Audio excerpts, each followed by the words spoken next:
were 17 for a second. I'm just saying something. That's really my fault. You know? Now, you've done this before, am I correct? Not on the show. No, I've never done it Remind before. me your name, I'm sorry. I've been through a lot of people. Not you, Jen. I'm talking to her. You're not an Asian anymore. Let the woman speak. Put the mic in front of her face, Jen. Lori? What? I'm the therapist, not the rapist. Right. You're a therapist. And you've been on before. That's right. Look at you. Aren't you just so much fun? My goodness. Isn't it funny how looks maybe deceiving? This is her second time kissing a young man on this show. You know, I worry about the last 25-year-old. What about that? He could be doing better or worse. The last guy, he was only 25. He'd been for about 6 months. I mean, it's just, Absolutely. maybe he got a date, or maybe he's getting too dumb. Anything can happen. You are a killer. Personally, I'm stupid. Yeah, And I'm you are. and I'm getting all the action. Did you meet Leslie in the video game? It is incredible. The final boss. It's incredible. Absolutely amazing. I mean, Jen, would you be willing to wear a wig and eat her pussy tonight? That's also on camera. Hell yeah, you guys eat bats. You'll definitely eat old pussy. I'll put anything on a plate, motherfucker. I love it. Absolutely incredible. Lori, you have the best fucking sense of humor. I don't know how in the world such a powerful lesbian gets our show so well and loves it so much. But I love that we have the kind of range and the fucking head coach of a WNBA team here. Kissing boys. Absolutely unbelievable that this is the second time that you've done this and none of the times you called for the manager afterwards. It is absolutely amazing. Lori, how about you get a big jump? What? Hold on, wait, what? I mean, I was famous in San Angelo. You're what? Famous in San Angelo. In San Angelo. After Bill Tony, they found out about you. Do you get recognized on the street sometimes? Really? This show's crazy. I like how it's freaking that like all of a sudden you can be like extremely, especially you. Because I come in and sometimes they think you're me. They're like, hey, I know you from Kill Tony, you're the host, right? It's upsetting. See, self-deprecation, ladies and gentlemen. You are so special. What do you do for work, Lori? You're like really what I think you are? What do you think I am? Gym teacher? Jesus. What do you do for work? I'm a physical therapist. Oh, that's right. Absolutely. And I play with horses.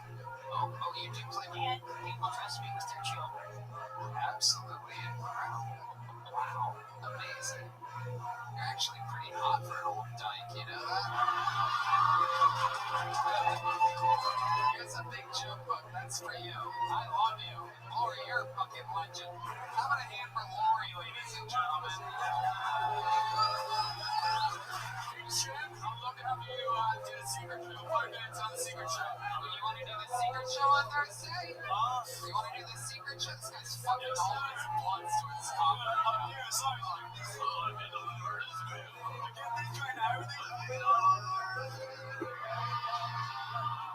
I'm not that pussy, but I tasted it when I kissed Lori. You're on the secret show on Thursday. You kissed him. Yes, sir. Steaming full bike. Absolutely incredible night for you. Yes, sir. Jen Way, ladies and gentlemen. There he goes. Goddamn. How about one more fucking time for Lori, huh? Let me buy her a drink, by the way. You know what, Lori? You and your crew are invited to Mitzi's afterwards. How about that? That's a cool thing. Hell yeah. Alright. The band is amazing. So subtle. Your next It's fucking cool as from the inside, ladies and gentlemen. It is one of you representing you, this audience on this night. Ladies and gentlemen, 60 seconds uninterrupted for one of your very own. He goes by the name of Jason Elrod. Oh, from right in the front. Here we go. Jason Elrod. He was on recently. Oh, remember that? That was the guy who was funnier than his friend. Ladies and gentlemen, his second time ever on stage. This is Jason Elrod. So I like to hear about all the things that people do to get themselves off. Entertains me. Spitting, slapping, name calling, autoerotic asphyxiation. But my favorite thing I've heard about is where guys like to sit on their hand until it falls asleep and then they jerk themselves off. Anybody know what that's called? You're a stranger. Who said that? Actually, like 8 guys said that. So here's what I like to do. I like to sit on my left hand about 10 minutes until it loses all the feeling in it. And then I slap the shit out of my kids.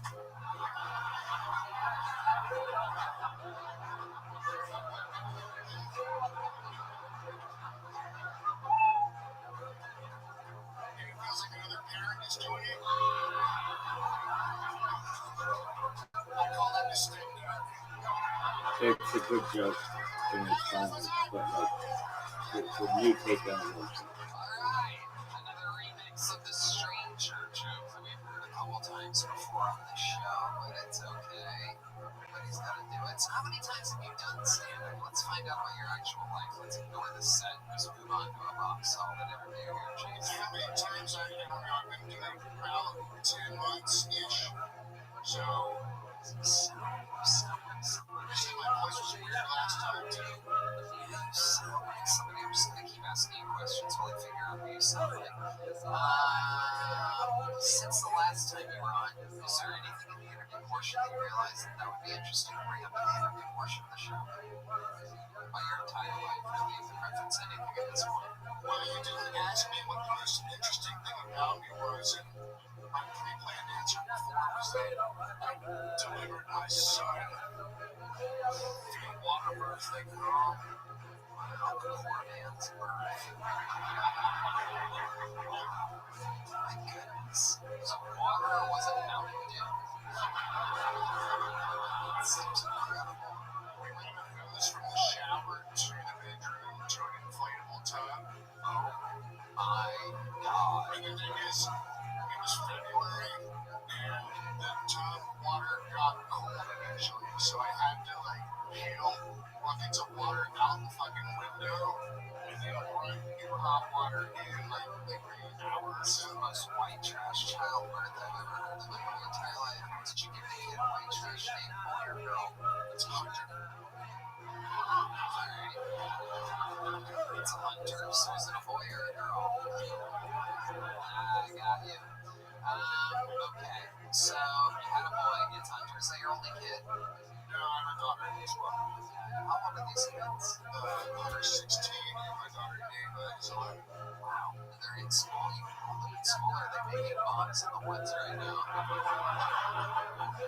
Me and Hunter's mom were super crunchy hippies. We tried to keep it, like, off the grid. That lasted, like, 2 years, and then we got him all the shots and the social security number. So I was actually correct. Sometimes you think I'm being funny up here. Turns out I'm a fucking psychic. Wow. So you guys were off the grid. When you say crunchy hippies, I've never heard that terminology before. What do you mean by that? Give us some examples of what were the most crunchy hippie things about you. Let's start with longest you've gone without showering. I'm like 3 days right now. right now. Oh, fucking absolutely fucking disgusting. It's pretty busy. Absolutely disgusting. I swear to God, I've had 3 showers today. I wake up, I shower, I get in the cold plunge, I shower, I go swimming, I shower, I hit the sauna, I shower, I got a haircut today, guess what? Showered afterwards. Took a nap, got ready for work, shower. And then you.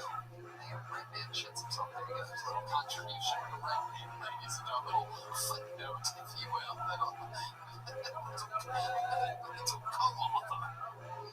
He was adding a contribution. The William to my Shakespeare, if you will. She has no shower. What noise? Alright, so. Okay.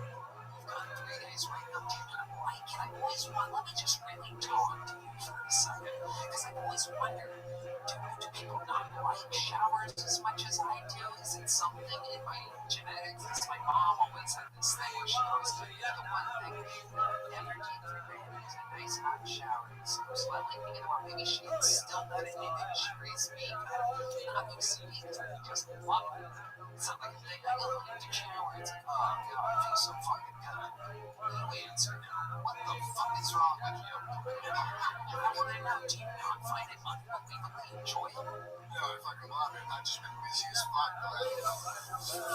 Wow. It was a 16-hour drive being here, bro. I've been literally sitting around Capers every waking hour of every day that just say Madison Square Garden and have different comedians' names and things that I want to do in these shows. I mean, I'm busy, motherfucker. I'm busy like you could never fathom. We are fucking, whatever, 12 days away from 2 nights back to back in Madison Square Garden. You're fucking telling me you're fucking busy doing what? Emptying an ashtray? Enjoy the sight. What are you busy doing? Tell me what the fuck is so busy about you.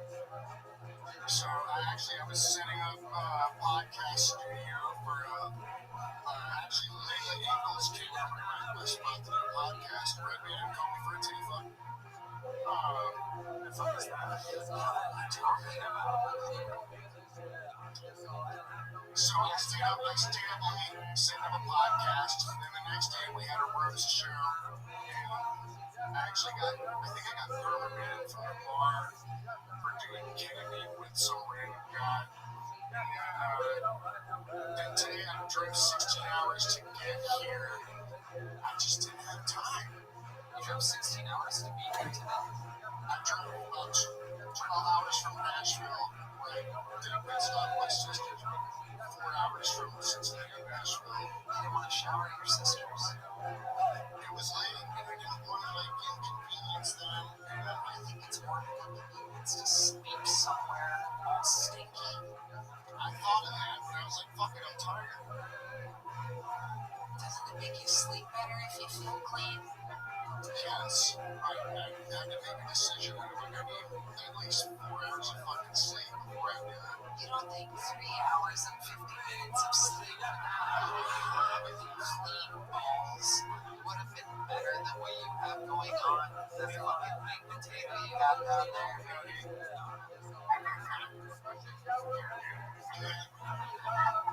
You know what? I didn't want to inconvenience the person I'm staying with here either. You know what? I've never done this before, but I think we should have Lori smell your balls right now. No, I'm kidding, Lori. I'm kidding. Oh my god, then we both have Lori's girlfriend over here. Look at this Targaryen dragon queen over here. Holy shit. Look at the silver locks on this one. Oh my god. Are you Lori's lady? Did I find it? No? Do you eat pussy? Am I correct? Well, then get up here and smell his balls. What are you talking about? Jesus, what's your fucking problem? Alright. So what makes you a crunchy hippie before I let you out of here? I used to farm fish and have dreadlocks and sell LSD to strangers. That qualifies you indeed. Crunchy hippie. Where are you sleeping tonight? What's your plan for now? I want to find a shower. can't smell anything. I'm sure there's even smellier people probably here. There's probably different ethnicities and whatnot that There's a smell. compared to a white guy within 3 days. I mean, some of these people out here, I don't know if you know, what do you think the smelliest race is, if you had to guess? Oh, okie dokie. All right. You're actually starting to answer there. I'm going to stop you there. All right. You were on before and you got a big joke book, am I correct? Correct. There you go. Use it. Try to dig deep, man. You gotta find original stuff that applies to your life. I dragged so much interesting shit out of you in this interview. You need to be talking about that. You need to be talking about a crunchy hippie. You need to talk about how you need a shower, what you did today, and all this crazy shit. You know what I mean? I'm working on the personal stuff. You're great. You're trying to make people laugh. That's what you're trying to do. What you need to do is, as corny as it sounds, and I can't believe I'm getting this serious. It's funny. You gotta really try to come from within your perspective. Talk about giving a white trash water birth and dumping water out of a fucking, probably an apartment window, not a house, right? I had a bit about that, but didn't get laughs, so I never tried it again. Real works. Doesn't need to get laughs at some fucking janky open mic in the outskirts of Tennessee. You need to fucking keep trying that stuff. Don't try the stuff that gets laughs in front of shitty audiences at a shitty bar. Stay loyal to yourself. There goes Jason Elrod. A touching, deep, artistic moment for me. Layla is that little smoke show that was on before. Yeah, she refuses to leave Ohio. It's a very sad story. She'll be dead soon. She'll die slowly, yet fast in Ohio. No, I'm kidding. Shut up, Layla. Okay, one final fucking pull. Sound good? Where the fuck is Gary Falcon at? He really had to go potty, huh? Alright. One final bucket pull. Ladies and gentlemen, make some noise for Anthony Walton, everybody. Anthony Walton.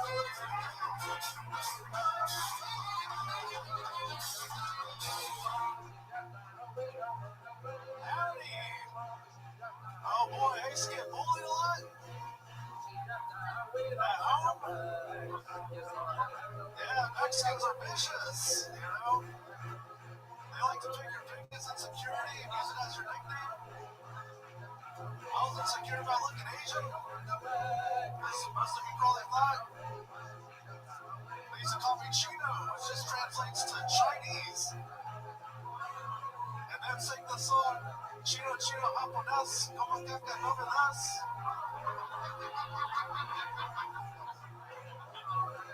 Which just means Chinese, Chinese, Japanese.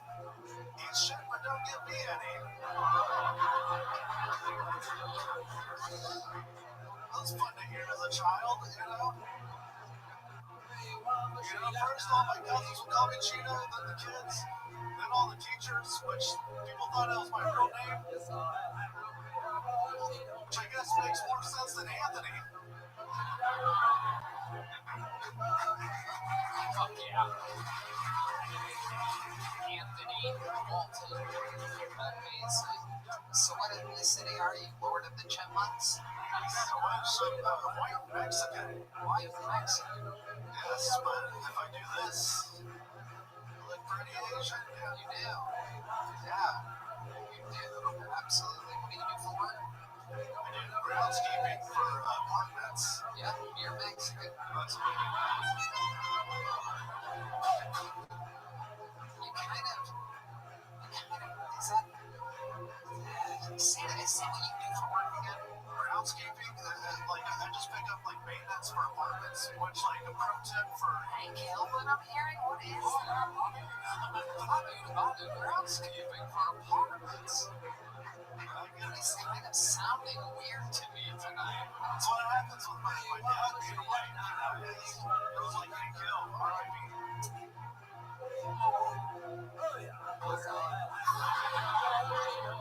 Groundskeeping for apartments. Have you ever noticed somebody frantically throwing water out of a second floor apartment at any point? You're like, well, this don't need water that part of the lawn to know. Whose water Not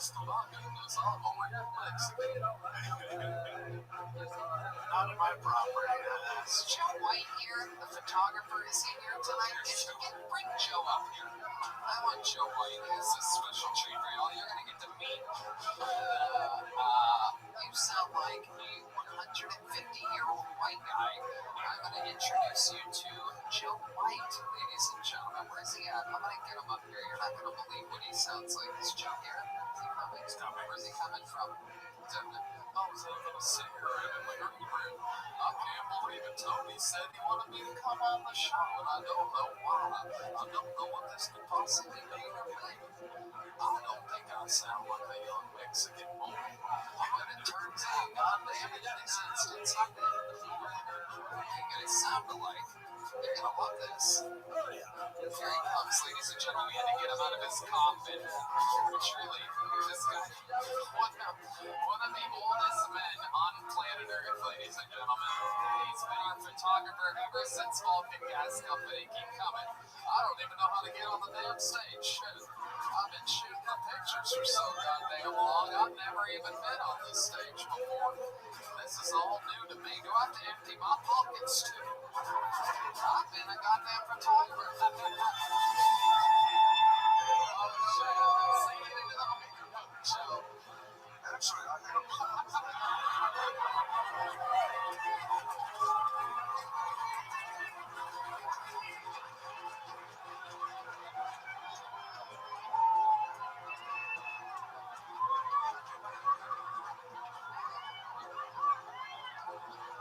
Alright, I'm gonna ask you guys a question.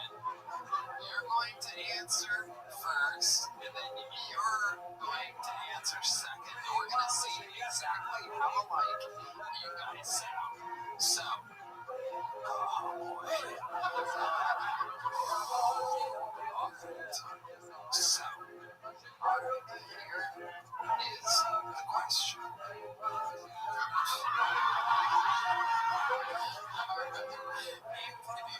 Anthony, what do you get if you mix the color red and yellow?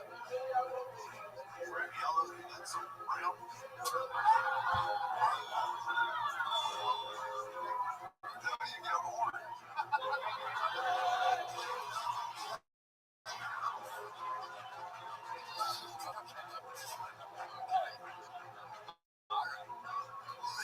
Okay, next question.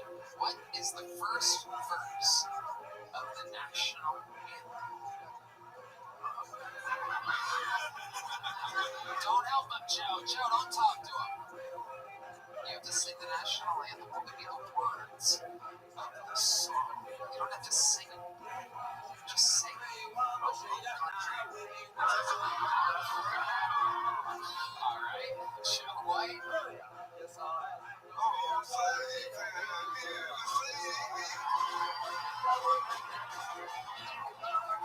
This is incredible. You're being out-triviated by a 1,000-year-old man right now. Not a lot of people know this, but the first pictures that Joe White took was actually at the last summer. All right, y'all, now I need you to get on one side of the table for me. All right, so let's do a little special spelling bee round, ladies and gentlemen. This is the spelling bee portion of the Dumbass Olympics, live here on an episode of Kill Tony. Are you a good speller, Anthony? No. Joe, you're not a good speller? You're a good speller. Okay, here we go. The word is cinnamon.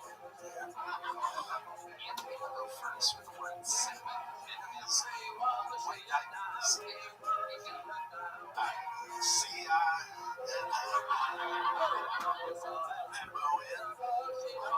That is amazingly incorrect. You managed to miss the easiest letter in the entire word. Ladies and gentlemen, hold on, Joe. Hold on. Ladies and gentlemen, spelling cinnamon. This is Joe White. Very good. He did it again. He did it again. Make some noise Joe White, ladies and gentlemen, a legend of the show. The man behind the pictures you see. Sometimes it's the great Troy Conrad as well, but Joe's been with us since the Vulcan days. He's here every single Monday. He is the head of photography here at the mothership, believe it or not. I know, it's crazy to think that there's a man that can not get in around peanuts anymore, taking the pictures here at the mothership. I'm kidding. Mexico fun? No, I'm kidding. He goes on vacations and somehow is surrounded by hot bitches all the time. We're not kidding. He smokes cigarettes. Give it up for this motherfucker. He does. He gets hard. You get hard, right, Joe? Yeah, he gets hard. Yeah, I'll get hard. I'll get hard as a goddamn rock. I was there when the wheel was built. Alright. Anthony, you been on the show before? I've been on a road show like 2019 in Dallas. Okay. Alright. Well, guess what, my friend? You're getting. There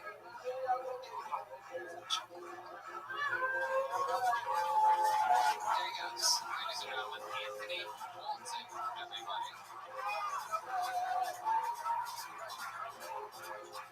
Goodbye, Anthony. I didn't know whether you wanted me to leave or no. I didn't even know. Alright. Well, I don't know if you guys noticed, but the Big Red Machine is here. So, if he's here, then who will close the show? I present to you one of the greatest additions to the show in its history. A man who are on a mission from God to make a goddamn American. He is, without a doubt, the one and only Estonian assassin. This is Ari Matti.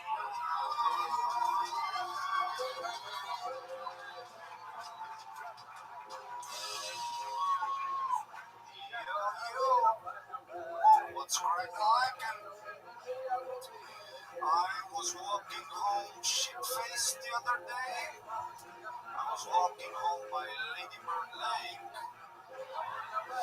The next day I get back to the club, the other comedians are like, hey Ari, you don't do that. Because apparently there's a gay guy out there murdering gay guys.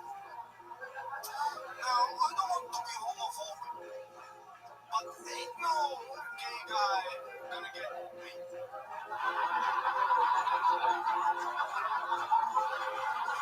You're not gonna catch me, brother. Dude, I have a fully heterosexual spring. Aerodynamic, trauma-filled, might be closeted. You're not gonna catch me with a...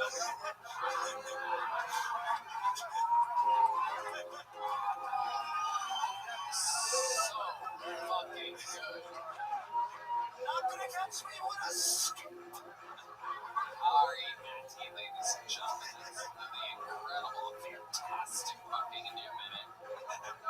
Absolutely amazing. It's a stupid joke. Yeah, it's great. It's great. How's it going, Ari? Going great, you know.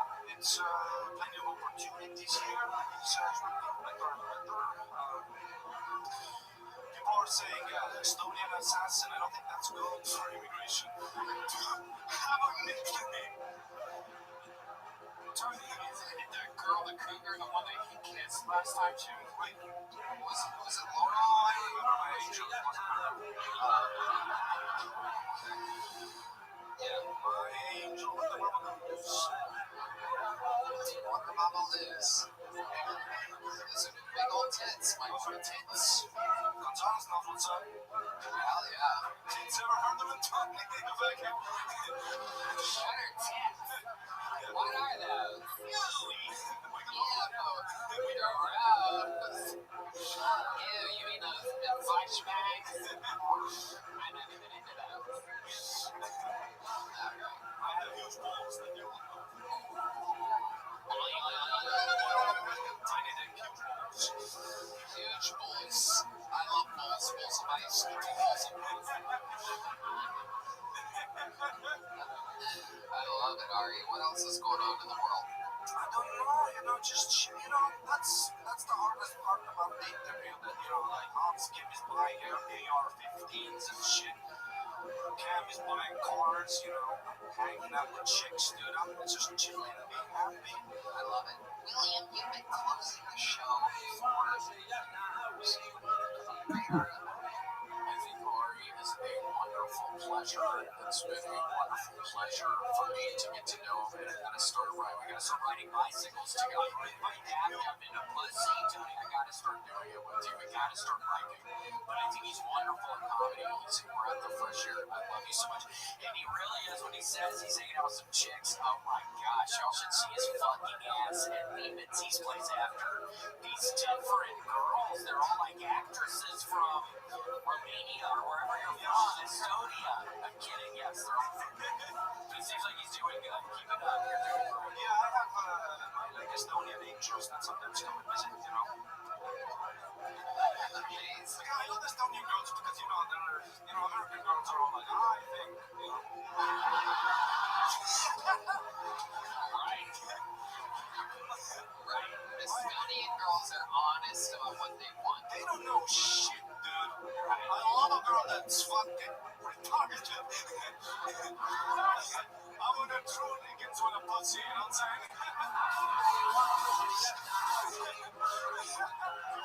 She don't know callback, she don't know technique, she thinks stand-up is magic, dude. Dude, my ex-girlfriend was from the hills, dude. You wanna DM my girl, she ain't got Instagram. You gotta cover her account on MySpace.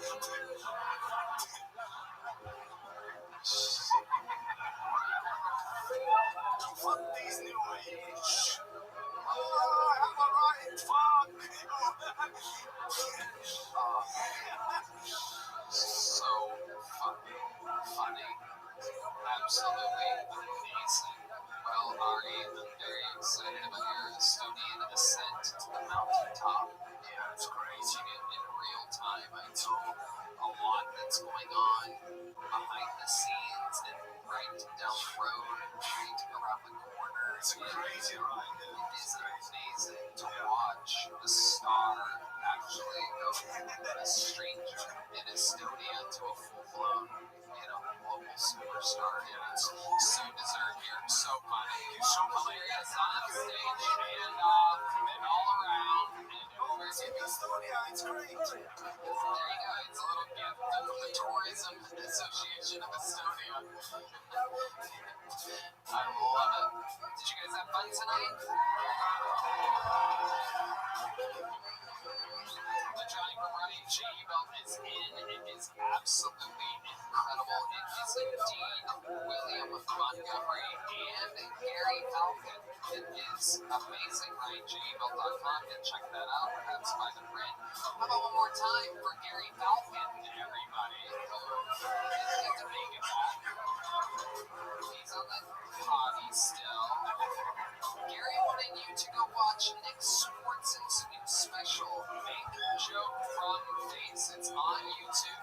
Find it, track it down. It's Nick Swartzen's new special. It's so interesting. When comedians do that, they promote other comedians. That's so nice of Gary to, he could have plugged anything he wanted. Instead, he goes to one of the greatest comedians of all time. He promotes him, Nick Swartzen. So make sure you check out Nick Swartzen's special, Make Joke from Face. Why not watch it right now since this episode is over? And you can like and subscribe to the show. A lot of people watch the show, but we need you to subscribe. This is what people have been telling me to say. My producer Yoni gets very excited when I say the word subscribe. Our episode with Shane Gillis had 15 million followers. 15 million Subscribe, it'd be crazy. Yeah, 15 million viewers. If they all subscribe, that would be crazy.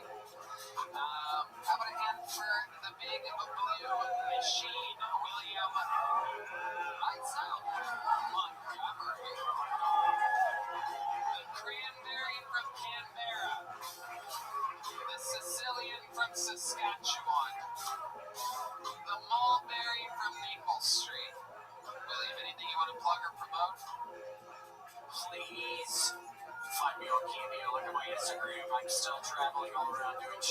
look at my Instagram. It has the dates and everything. Thank you. There you go. We did it again. The stream from Madison Square Garden still available to watch. You can wait and watch the censored version right now. You can splurge and go watch it right now, probably. And so that's happening, and we love you. Thanks to DraftKings, Game Time, Talkspace. A lot of fun stuff happening. One more time for the best damn band all in. And how about one more time for one of the top young rising musicians in the world, Marcus King, joining us tonight. Why don't you guys take us out with a little something, huh? There you go. Thank you. Good night.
Sunset Strip Comedy Club in Austin, Texas is now open. Check out the Mad Secret Show every Thursday. Go to sunsetstripatx.com for tickets.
number one live podcast in the world. Kill Tony, brought to you by Game Time and ZipRecruiter. How about one more time for the best damn band alive, huh? Carlos Sosa, Raul Vallejo, Fernando Castillo.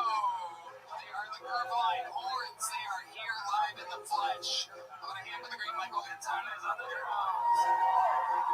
Matt Mueling on the electric guitar. John Bees on the keys. And this is indeed the great and powerful D Madness on the bass guitar. Live in the flesh. A whole lot to get to tonight. Very exciting stuff. Before we get started, here's a little bit more from the amazing sponsors that made it all possible. Sunset Strip Club, Austin, Texas is now open. Check out Greg Band's secret show every Thursday. Go to sunsetstripatx.com for tickets.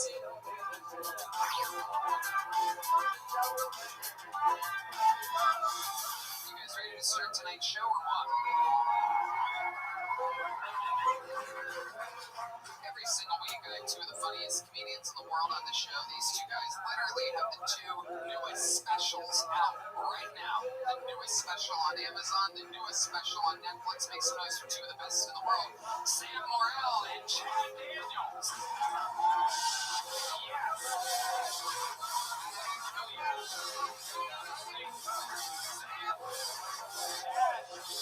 We're here. Mama, we made it. Sam's been on this show before. You've changed on Amazon Prime. You haven't? No, this is my first time. Really? I tried to make it work a million times. That's right. You always had to play reschedule or something crazy. Well, welcome, Fucking Sam. cunt, that got me on the shit. This guy's difficult. We finally got big enough for you to increase us with your presence. You've changed on Amazon Prime. Out now. Welcome another first-time guest, Chad Daniels, ladies and gentlemen. The newest special on Netflix, Empty Nester, out now. Two of the most respected comedians in the game. Brand new, Kill Tony, Blood. So let me explain to you guys how it works. Over 250 comedians signed up for the chance, hoping, praying that they get a minute on the stage. Some of them inside the room, most of them at a bar across the street. If I pull their name out, we send a wrangler to go grab them from across the street. They drag them backstage, take the guns and knives out of their pockets, and then they come out and get 60 seconds uninterrupted. You know, their time's up here. It's not McKinney. They wrap it up there, else they bring out the angry West Hollywood Bear, which interrupts them, and then I interview them, and we have a bunch of fun. We figure out other things about them to make them interesting and what could possibly be funny about them. People can make it they can have a huge career off of having a single great minute of interview on this show. But for the most part, people are retarded and get embarrassed, and their hopes and dreams come crumbling down because they didn't do enough preparation and they got their heads behind the curtain listening to other people getting laughs and thinking, I don't think I can get that and fuck up. And they panic and they fuck up in front of everybody, and it's amazing and organic and improvised and anything can happen. You guys ready to start the show? Pull it out of the bucket. They grab them from across the street. And in the meanwhile, we have one of our unbelievable golden ticket winners here rotating into the opening regular position to start the show. You know him, you love him, he's a freak of nature. Ladies and gentlemen, make some noise for your first comedian tonight, the great Martin Phillips.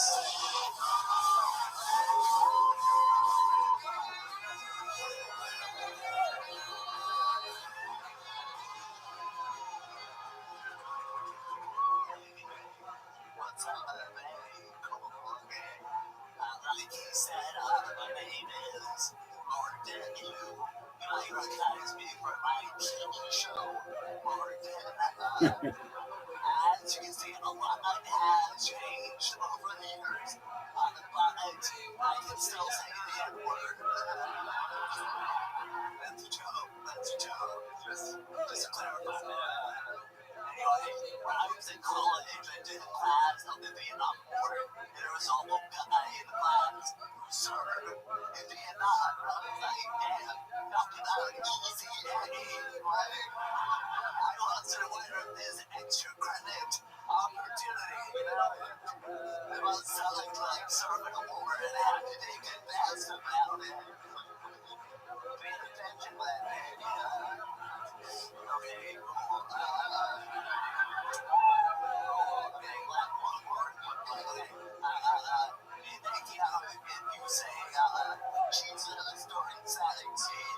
Fuck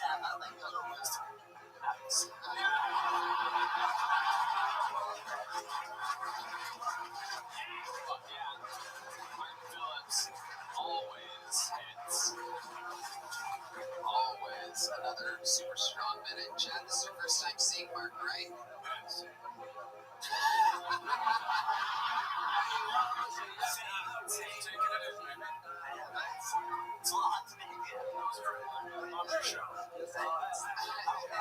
He has cerebral palsy. It's not an act. He's trying to hide it tonight. A lot of hand on pocket. Trying to pretend it's probably weirder to hide it. You might as well just fucking let it rip. It doesn't look like you're hiding it. Look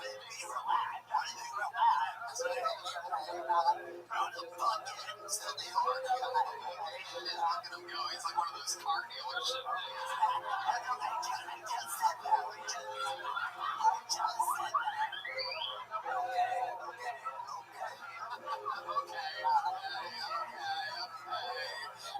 Okay, your way out of this situation. That's my go-to. I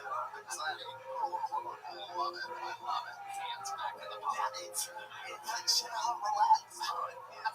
the most unrelaxed guy with hands in pockets I've ever seen. I'm trying to be relaxed. It's really hard to relax with your condition. This is gonna be tough. Something we can do about that. Sorry. So that's actually good news. Yeah. I got me like tied on. Hostage up here.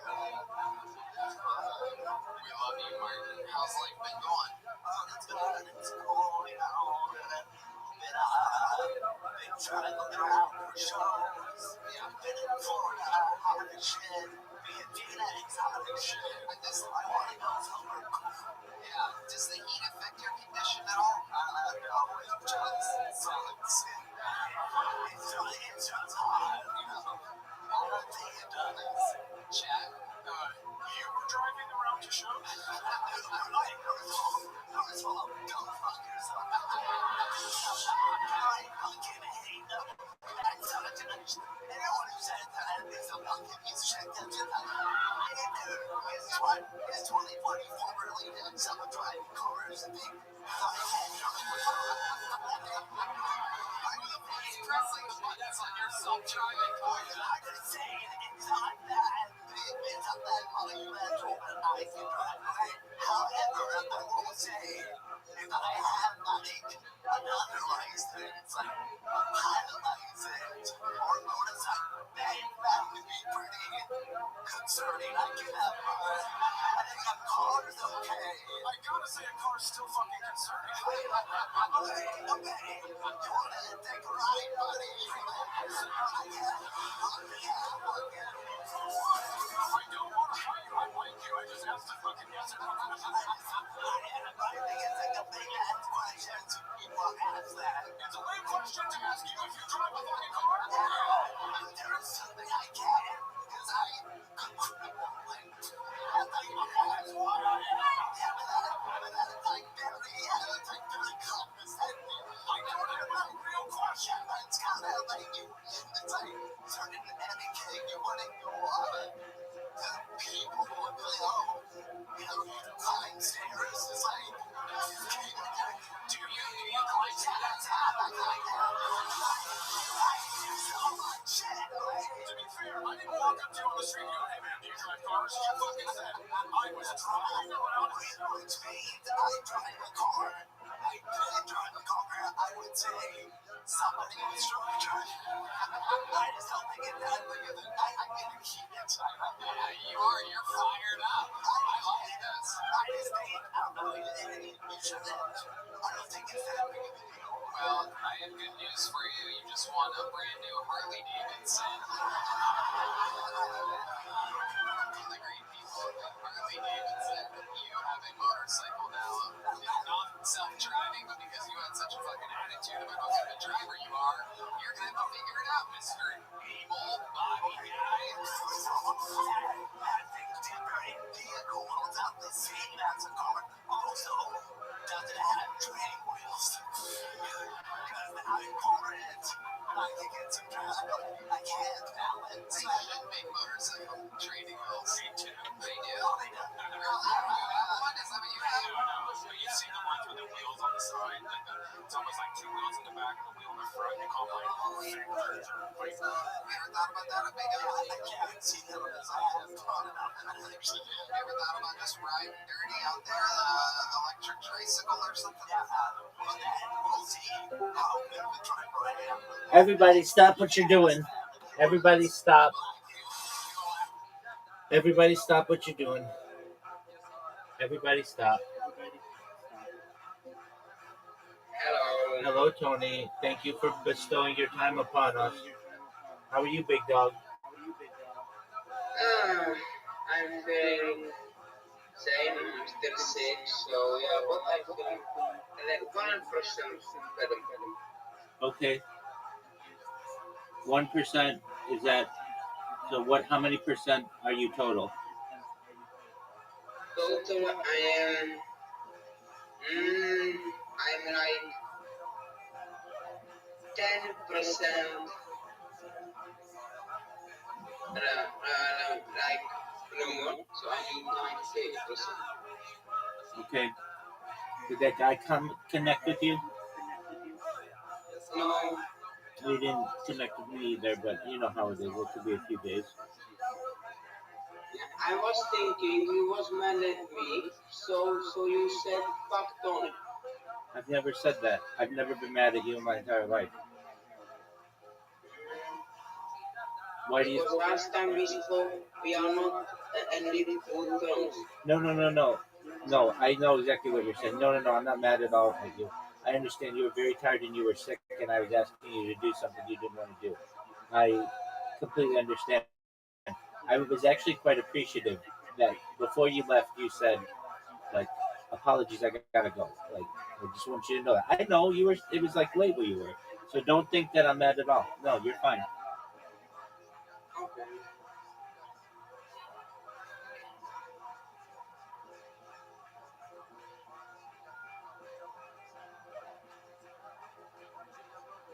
So what's new? What's new is like almost more than 100 people watch my interview with the police officer. How many people? More than 100. That's great. And like only 4 likes, but yeah. Yeah, but people don't like police, so.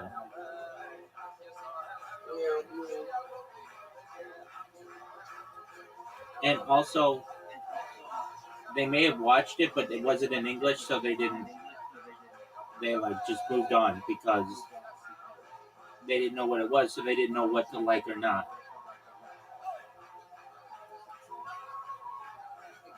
Maybe. Now, here's my question for you. And you may think this is one of the greatest questions that you've ever been asked in your entire life, and I understand if it is. How many podcasts do you have scheduled for this week? For this week, like for end of the week, I have 1 or 2. 1 or 2, okay. I had one scheduled yesterday. It was like a pre-call, and I got ghosted. And then the one today, the guy emailed me and he had to cancel. And I was totally fine with that because I was really tired. I didn't want to do it anyway. So, in my opinion, I understand how people want to do like a pre-call walkthrough or whatever, but it's like, in my opinion, just do the podcast, and if you don't like it, then just don't publish it. That's all. Like, if you want to have a pre-call and it's a 30-minute call, and your interview is usually 45 minutes anyway, just do the interview, if that makes sense. Yeah. But I get it. Not everybody's like that.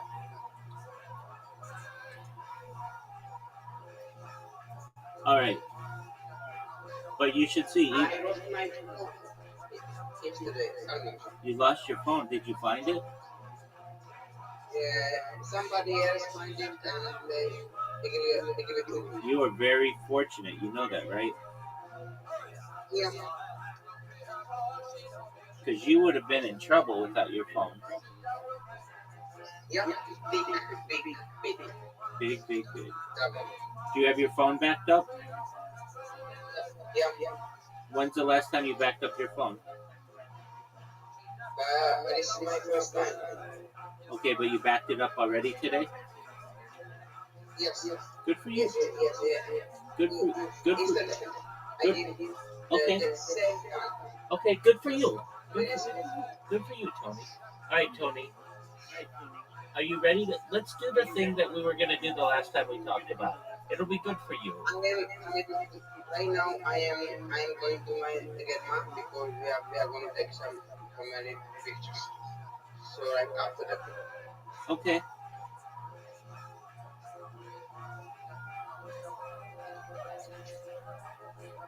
So how much longer do you get to stay in your house? like I need to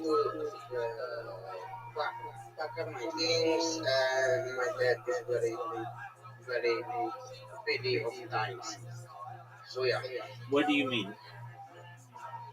and he is like we are leaving 8, so 24 minutes, so I must be ready in 24 minutes. Oh, okay. No, I meant, is he gonna let you stay there for a while? Yeah, I will be with my this weekend. No, that's not what I mean.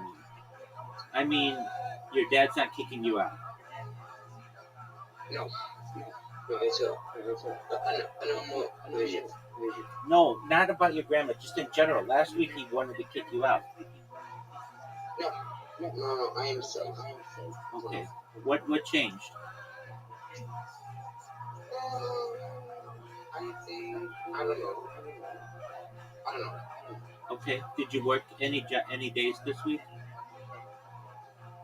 I'm sick. I cannot. I know. I understand. Well, people work when they're sick. But I get what you're saying. Okay, well, go get ready for your grandma's and then come back when you're done.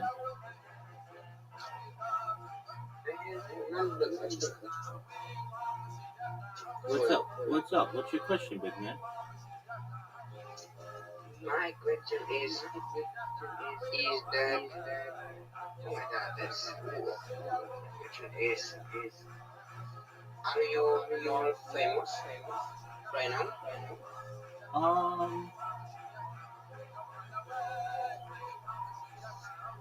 I would say that I had a good week in pushing fame, and the reason why I did is I was on a podcast that the podcast host has 170,000 subscribers on YouTube, and it was really, I told you, it was like, imagine you were interviewed by someone who had interviewed Lionel Messi.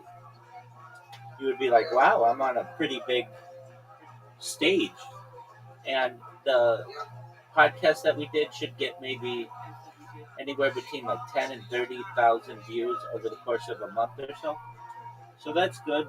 And I had another podcast that aired yesterday and another one that aired today. So that's cool. And you know, the more that you do, they last. So, and they're on other people's platforms. So like, it's, imagine like a spider making a big web, and I keep making this web bigger and bigger and bigger, and eventually it's going to catch somebody and they're going to get roped in. So that's good. And I had something kind of good that happened. So, and you kind of saw what my strategy was. You go to YouTube, you get a bunch of podcast names, you put those names in ChatGPT. It gives you the contact information on them, and then you contact them. Well, I had done this, and I had like collected like 30,000 names, which 30,000 podcasts, which is a lot. But I did another like 120,000. Like that's a lot. That's a lot. Now, are they all good links? No. some of them are bad links or whatever. But I have a robot that gets rid of the bad links pretty quickly for me. It pulls up the page and sees if it's live. If it's not, it automatically closes it. So all I have to do is look at it, hit a button or two, and then move on to the next one. But I was doing this, and I wasn't really paying attention to how many I had done. I usually build something out alphabetically, so I'll go through the A's, and then the B's, and then the C's, and then the D's, and then the E's. And I was going through, and I was like, man, I'm on the P's already, and I haven't seen many podcasts. Like, most of these are for businesses and stuff. Like, I wasn't really paying attention. But then I looked at the list, and the next section of the list, which is like 30,000 that I hadn't done, are all podcasts. So I'm like, oh, okay. It's just how I had this thing organized. So I just feel like all I do is just keep using these contact addresses, and people, you know, they reach out to me, and sometimes it's automated, sometimes it's not. Sometimes they add you to a newsletter or something like that, and you have to unsubscribe or whatever. But the hard part is automating the actual sending of the message, because there's just so much that can be on a contact page. Like, even I've got this bot that like automatically puts in all the information for me, but somebody could like there are things that they use. This bot is so smart that it even will do like simple math questions that are asked. Like, sometimes to get out spam, they'll be like, what's 20 minus 3? And the bot will know it's 17. But and then some. Well, I was trying to, but you left the last time. But I'll teach you how to do it. And then there's another really good bot that I use that does the CAPTCHA for me, so I don't have to sit there and do the Google CAPTCHA. It does it for me automatically. And so all I have to do is basically hit submit. But the thing that's kind of a pain is sometimes they use the word submit, sometimes they use the word reach out, sometimes they use the word send, or the phrase reach out, sometimes they use the word send, sometimes they use the word go. You know, like, they don't use, there's no like standardized form that's being used. So I kind of have to look at them all to make sure what I'm doing is right. But like, this allows me to just send out so many messages to so many groups of people, huge amounts. Like, I was really tired today. I don't know why. I was just extremely tired, and so I wasn't as diligent about this as I should have been. But you know, I still reached out to like hundreds of people at least, and if anything, even if they're like, I don't want to have this person on my podcast or whatever, or they don't even have a podcast, they're still getting a message from me that's going into their inbox. They're reading it. They're learning about who I am, and I'm making an impression. And so, you know, like, at least they're learning about what I'm doing and stuff. So I feel that's good. Yeah, that's very good. I agree. All right. So I was thinking. what were you thinking? I was thinking. I have this special introduction when you said, and everybody stopped doing the Tony's here. Yes, sir. Yes, very good. There you go, big man. Are you doing this for everyone? I do it for the people I like. So I'm the only one, or you are doing this for everyone? No, I do it for maybe 3 people. Miss Aquarius says hello, by the way. I know, she's special. Okay, well, why don't you tell Miss Aquarius I said hi?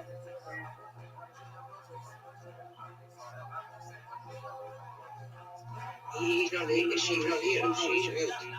I know, but she said hello, like, she was asking about you earlier today. She was asking how you're, like, if you had found a job or whatever, how that was going. and she's happy that you didn't get kicked out and stuff. I kept her up to date on what's going on in your life, and she says hello, basically that. So, do you want me to tell her that you say hello back? Yes. Okay, that's how that works. There you go. So next time I see her, I'll say, "Hey, I spoke with Tony. He's doing well. He's getting healthy, and he's got a big week full of podcasts, and he says hello back." There you go. All right. One day we need to, or people, or let's not record. We need to what?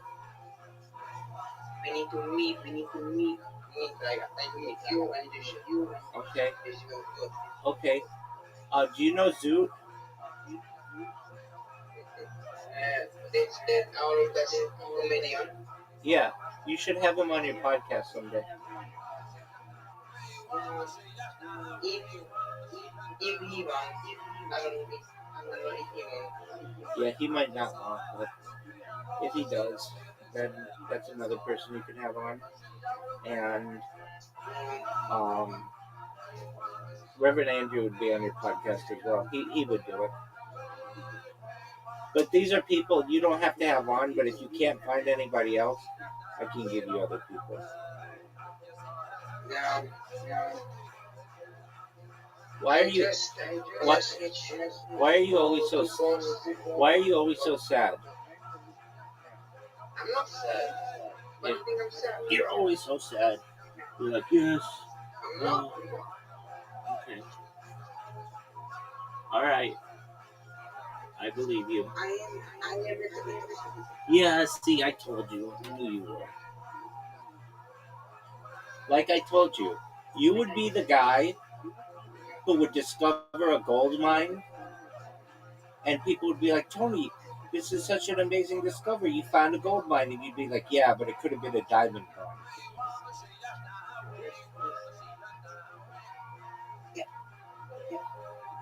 This is how you grow. Never be satisfied when you have.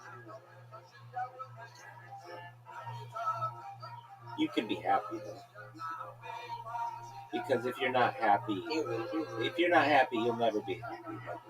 You'd have all the money, all the power, all the girls in the world, and you're still not happy. So what good is it? You have to take time and smell the roses. Did you meet new people this week? Oh yeah. I had 2 new people coming into Discord at least, more than 2. But 2 who I got to talk with at length, and over the course of the week, I frankly forget a lot of the people who come in, unless they come in regularly. I don't get really excited, but one of the guys had come in previously, and he brought a friend, which is cool, and we talked. And Reverend Andrew came in. I helped him with a project yesterday. Oh, it was so complicated. Because he's not really good with computers, and he wanted a background for his camera. And you can imagine that's if it's technical, it's not going to be that easy for him to do. So I had to help him through that, which was. So like you have new friends. Oh yeah, definitely.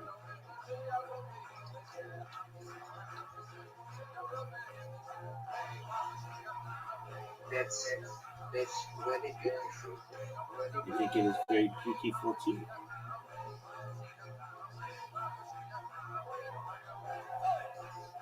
And now I am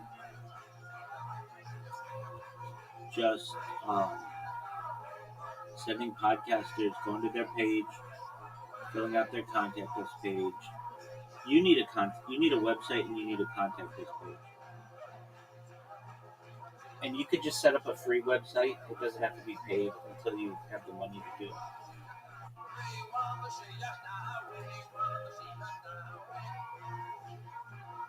But like, I was just going through in this list of people, and I'm like, oh, there's some other life podcasts that I have in here, but Tony's not showing because he doesn't have a website.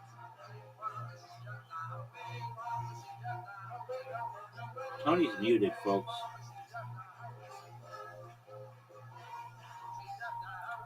Folks, if you're watching this at home and you're like, Rabbi, why is Tony muted?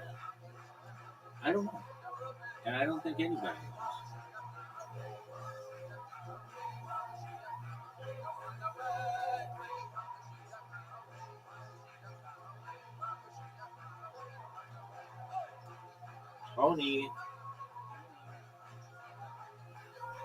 Tony expects everybody to stop what they're doing to make time for him, and then he doesn't even say, oh yeah, just one moment, I'll be right back.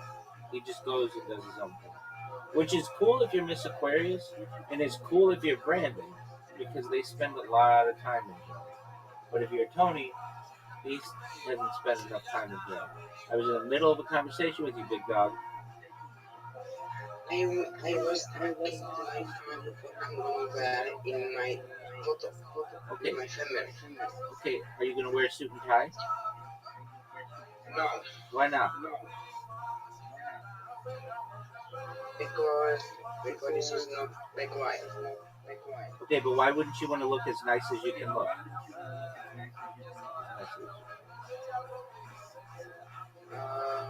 Because I'm not comfortable with suit and tie. Okay, nobody says that you have to wear it all day. Go put a suit and tie on. You'll look very nice. Your grandma will like it.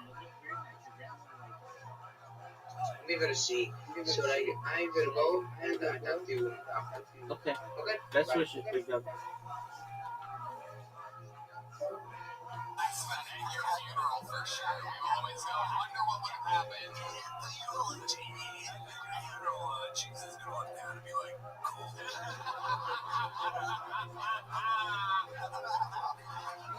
You're a monster. We fucking love you. If you did it again, you started the show with a huge bill. The great Martin Phillips, ladies and gentlemen, he's the man. And it has begun.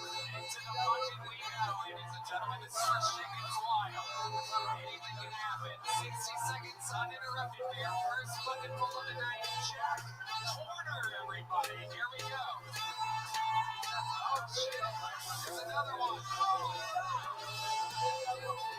Fox, you beautiful Fox, make some noise. You guys ready for a good time? Yeah, come on.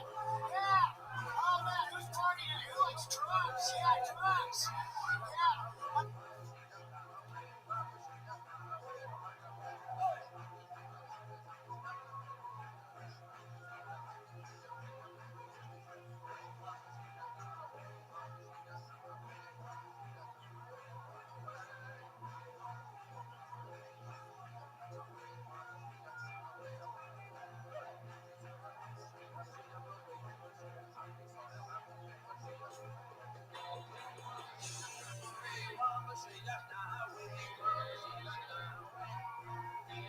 My favorite drug is cocaine because it makes me psychic. Yeah, like I had a premonition the other day that 50 years from now I'm going to lose my job. If you laugh at that joke, that means you're doing cocaine.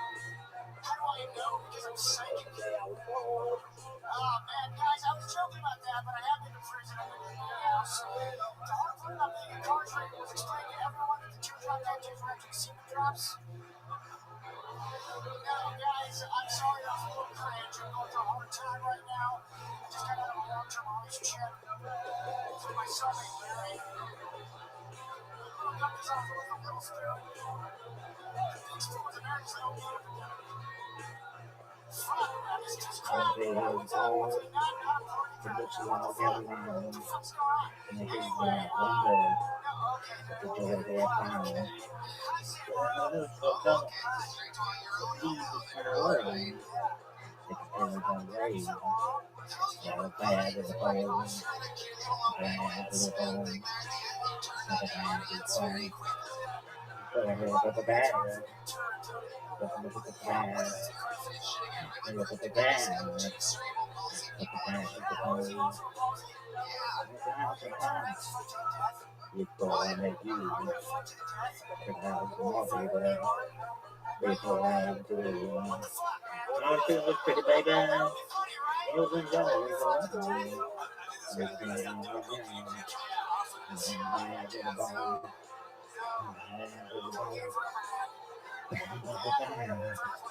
Chad, I'm gonna let you go in. It's gonna feature Ives. It's like a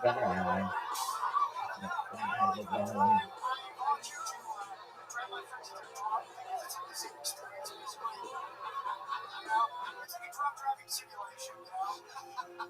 All the fun, no risks. Alright. I have really high insurance. What kind of car do you have? So it's a Honda Insight Hybrid. I care about the environment. Okay. Alright. Jack, were you getting drugs tonight? No, actually, I'm sorry. They 72. When I 10 full court shots, I'm 4 scared. shots in a row. I get 10 shots a day. How did I not win shot 2? I'm nervous. Can't even imagine. I actually tried my cubes for this too. Shot 3. Yeah. Are you planning something else we don't know about? Well, hopefully, now that I'm on the fucking show, yeah. It's party, ladies. Alright. Stop trying to make your own little moments. This set's gonna get you late, buddy. Oh, no. Really? Come on, I mean, if anything is, Oh my gosh, let's get this. Thank you. I don't think you too hungry when you start with, I did cocaine long enough to get fired. Little bit more. I gotta make it again now. No one's gonna. I thought that makes me a tough guy. Now, Not if I have like two blowjobs in prison. I'll just find that shit. Well, right? Because like if you do Wasn't a terrible try. Just hit the back foot, but like, you know, so if it's secret drops, then well, it's just shot 7. Even that last one did hit the back foot. It's still that weird. Here we go. I'm a fraud. explain the opioid spoon one. No, I'm kidding. What did you go to jail for? Got it. I mean, I did that last 2 months, but they like There's no way. They 72 when I 10 full court shots. Well, so one time I was smoking weed at this vegan parking lot, and I thought it was cool, you know? It was right by the highway. It's like a parking lot for a small business. So, yeah, they just fucking arrested me. But, here's the cool thing. They let me keep my whip, right? Like, it was still there, like, whenever I got back, they didn't like take it. Right? Cool. How about the other time you were arrested? What was that for? Drunk driving. When you got pulled over, did you tell the cop about your freshly trimmed pubes? Yeah, I always do, you know. Well, actually, I just showed him, you know. Show don't tell, it's the key. Okay, Jack. What else is going on in life? What's really happening, Jack, with you? I am unemployed, yeah. I'm not really helping out with like the job search right now, I don't think, you know. When's the last job that you had? I'm not making this up. I was a door-to-door salesman. You were a door-to-door Yeah, salesman? for Spectrum, yeah, for internet. Oh, Yeah. in the Spectrum. Yeah, so, that's a pitch, you know, that works. It's like I'm on the Spectrum, it's the Spectrum.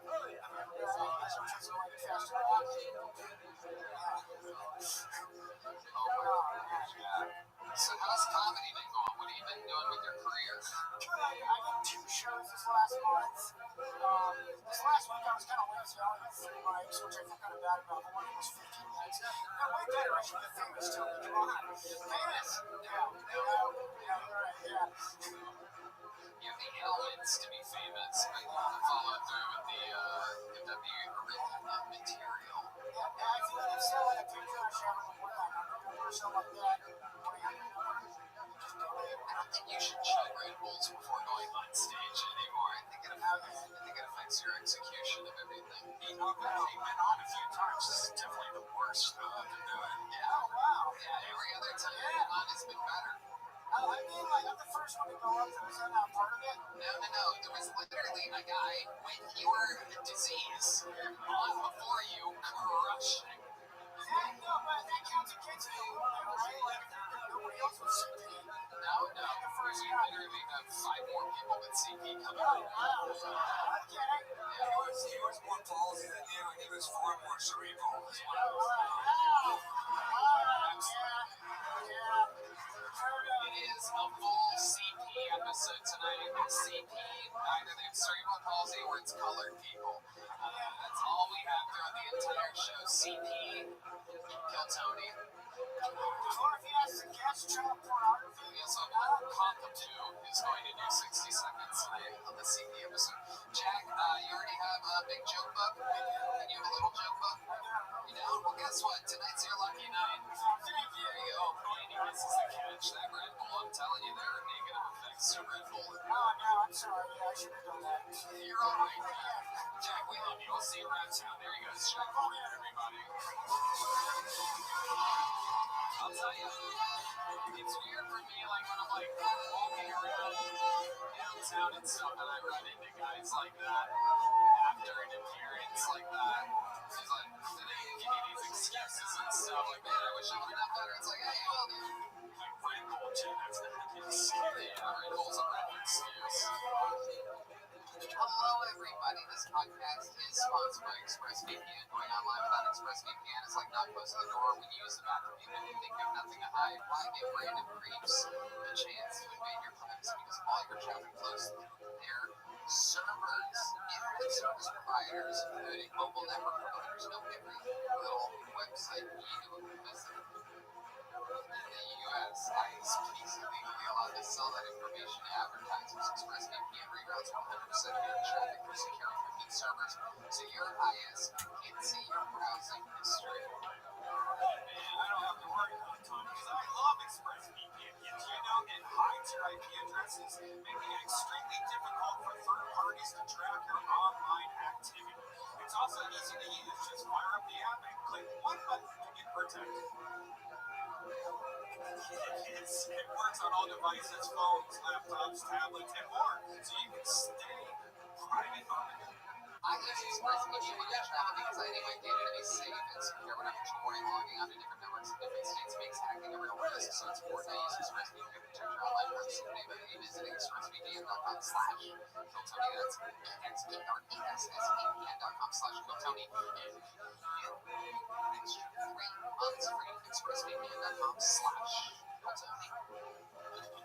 Oh, hello, y'all. Didn't realize you were sitting there. This podcast is sponsored by Shopify. We're so close to got it done. Ben and Jerry, Gilmore and Waters, Hitch fucking Red Man. But what about the perfect duo when it comes to growing your business? That's you and Shopify. Shopify is a loaded platform that helps you sell and restate your business. From the launch your online shop stage to the first real life store stage all the way to the building order stage. Shopify is there to help you grow. Whether you're selling scented silver, offering outdoor outfits, Shopify helps you sell everywhere. From their all-in-one e-commerce platform to their in-person POS system, wherever and whatever you're selling, Shopify's got you covered. Shopify helps you turn browsers into buyers with the internet's best converting checkout to 36% better compared to other leading commerce platforms. And sell more with less effort thanks to Shopify Magic. Your AI-powered all-star. What I love about Shopify is no matter how big you want to grow, Shopify gives you everything you need to take control and take your business to the next level. That's right. Shopify powers 6% of all e-commerce in the U.S. and Shopify is the global force behind all of its products and we're blended in millions of other entrepreneurs of every size across 175 countries. Plus, Shopify's extensive help resources are there to support your success every step of the way. Because businesses that grow Shopify. Sign up for $1 per month trial period at Shopify.com/Killtony. Just go to Shopify.com/Killtony now to grow your business no matter what stage you're in. Shopify.com/Killtony. Okay, pull another name out of the bucket. Here we go. Make some noise for Shiba Eni. Shiba Ari.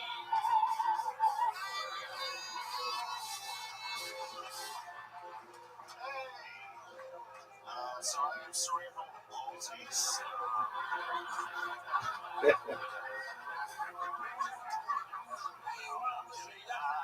take a lot of white women.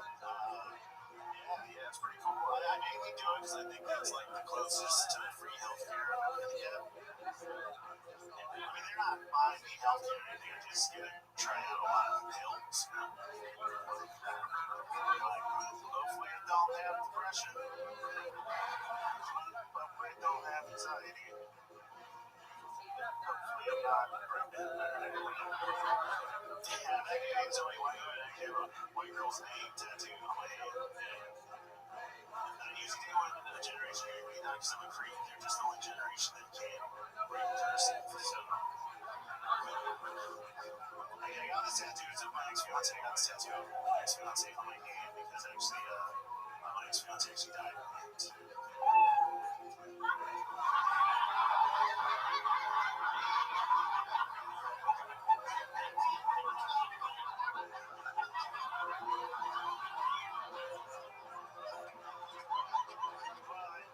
But that's what happens when you choke a bitch.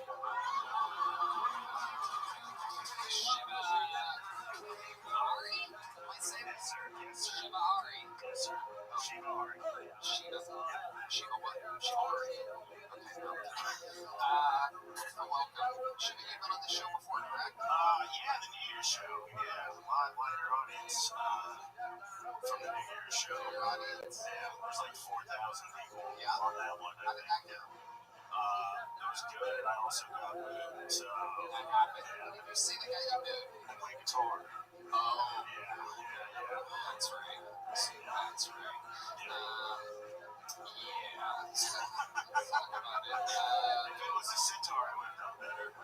That's what I think. Yeah. Well, if it was a shit tar, you would have nailed it. Yeah. What I understand, getting moved in an arena must suck. Yeah, it was fun. Yeah. Okay. Yeah. Hell yeah. Alright. So, how long have you been on stand-up? 9 years. 9 years. Yeah. Where at? Mainly Dallas. Yeah. Okay. Yeah. And, you live here now? Yeah. I started working at down the street. Shows there. Awesome. Awesome. How long have you been in Austin? Like 2 months. Yeah, I was slowing down my car at the arena show. And then, now things are. What do you now? What's your living situation like now? With Jolly. Named Jolly. Oh, wow. What a wild house that must be. Yeah, I prefer the car. Yeah. Unbelievable. So, it's just you and David Jolly? Yeah, it is son or something. I don't know. We don't ask. Yes, the old David Jolly is a reference line. So sweet. Okay. And you don't know who the third guy is in the place where you live? No, not really. They're moving along. So, I guess that's normal. So you guys are redoing a half-baked episode or something. It feels like that. Yeah, it's definitely like, I'm pretty sure nobody's on the base. So, Near you, exactly. I mean, From India. from India. You're pretty thick India. Thank you. Thank you. I eat that street food anymore. Yeah, the cubes too. Yeah. You're the one that came up with that. Sam, what do you think about this guy? Fully Esparza. Yeah, I think, I like that joke you finished strong. Thanks. It was, got invited right at the buzzer. And a cat probably helped me out more than the joke itself. Yeah. The anticipation. Yeah, I think, place hopefully once it gets women chunky, we don't keep going there. Yeah. I don't know. What do you think, John? I think, what happened to your fiance? We just broke up. Yeah. So she didn't do it. No, not at all. Not at all. Yeah. What the fuck is going on? Yeah, everybody's lying tonight. Okay, why did she break up with you? Because you got booed when you played guitar. Yes. Yeah, right now. I mean, this was like almost 10 years ago. We were drug addicts together, so. What drugs were you on? Yeah, heroin. That was my.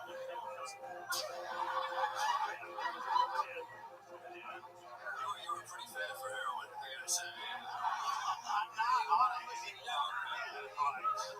miss that. I'll lose the weight when I get the heroin. Yeah. Use the spoon for ice cream when you that hot spoon slices right through. I do burn it just to cut right there, like towards the bottom. Yeah. Absolutely. Wow. So tell us about some of your heroin experiences after this boring made up shit. Let's talk about the real fucking. I was sleeping a lot. How did you start? I'm always so interested in how one starts heroin. Just weed with a wacky night. You're like, yeah, we're out of weed and beer. Fucking let's go to the mountaintop. Sure. How did it happen? Like Start. Well, I mean, if you want to go way back, the DARE program lying about weed, or then, they started experimenting with weed in, the 2000s when it was so bad. When they lied about that, I was like, they must have lied about everything else. They didn't lie about heroin. They didn't lie about that one. They were right about that one. That's the shit you should open with right there. So you say, explain to me though, like, where do you buy it? How does it go? Did you have a friend that was doing it? The drag here. No, I'm not asking you the exact location where you bought it. Not like it is. But I'm curious, your first time, how does that go down? Well, I was experimenting with drugs, and then eventually just You into that. weed and fucking heroin? Like weed and coke, and then, ecstasy, and then eventually you just, you try a couple Percocets or Oxycontin, and then, Wow. And how long were you hooked on heroin? like fucking 8-10 years on and on. So it was the end of when there was a little bit of overlap too. So comedy's actually what kind of got me off. Did you shoot it? I'm an alcoholic now, so it's not like Did you shoot it up or? I was happy. I had to do drug court here in Austin. What do you think? You didn't rub on heroin? People can do heroin different ways. You can smoke it, so Nobody got you off heroin prepared to have less money. It would put you to sleep that you would have this it was a lateral move, comedy and doing drugs. Because they don't sit there for like a 10-second, for just a 10-minute spot. So, your dealers. playing guitar point. Did you focus more on guitar? So, around. Alright. What kind of joke book did you get on New Year's? Okay, there you go. All good. There he goes. Ari, ladies and gentlemen. Back to the bucket we go. Make some noise for your next comedian doing an uninterrupted 60 seconds. This is indeed Chris Howard, everybody. Make some noise for Chris. Chris Howard. How we doing, man? We good? We good? Make some noise if you got a boss. Where my employees at? Make some noise. So it'll be not so much up here. Keep on it, man. Here's the deal. I feel like no matter what you do, you don't get paid enough. Right? You feel me? When I was younger, I was a barista, and there's something I learned when you work for somebody and you don't get paid a lot. There's a deal you make between you and the company you work for. You know this deal? You don't pay me shit, and I fuck around. That's our deal. That's our deal. When I was a barista, I only made drinks based off the way they were named. I remember one dude came up and was like, hey man, I'm getting flat white. I didn't know he was talking about coffee. I just got Rebecca out the back. That's just the only flat white we got. And else me as a barista just fucking around. Next dude, let me get a small Vietnamese. She got into that next person. That's my time, man. Y'all been cool. That's all I got. I appreciate you. Oh, shit. Chris Howard, welcome to the show. Incredible. I thought you were Megan Rapahoe for a second when you got up here. You are one of the funniest Little League female soccer players we've ever had on this show. Unbelievable. It's so great that you can take a break from rooting for Caitlin Clark to be here tonight. Absolutely amazing. If you would have been able to climb a ladder, it probably would have been you taking shots at Trump this weekend. You look like a bitchy girl. Chad Daniel. You know what? I love doing Saltburn. I thought you were. I think every time you enter a room, you should go, "Find all of the PG fucking." Oh, look who it is. It is incredible. So let's jump right in. How'd you like it? Thank you. Thank you. You know your camera's not on?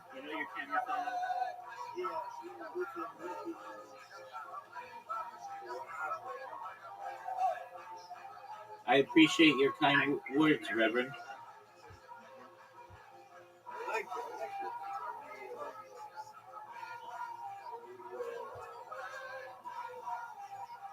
very innovative. You know, Bob Lazar.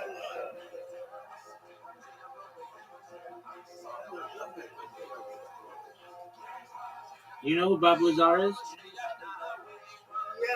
Yeah, he said that they were moving into working into everything buses. Absolutely, 100%.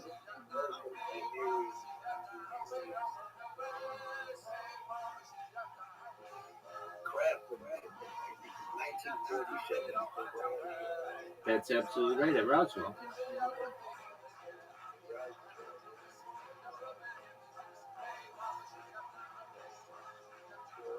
Surrounding stories. Surrounding stories of other people.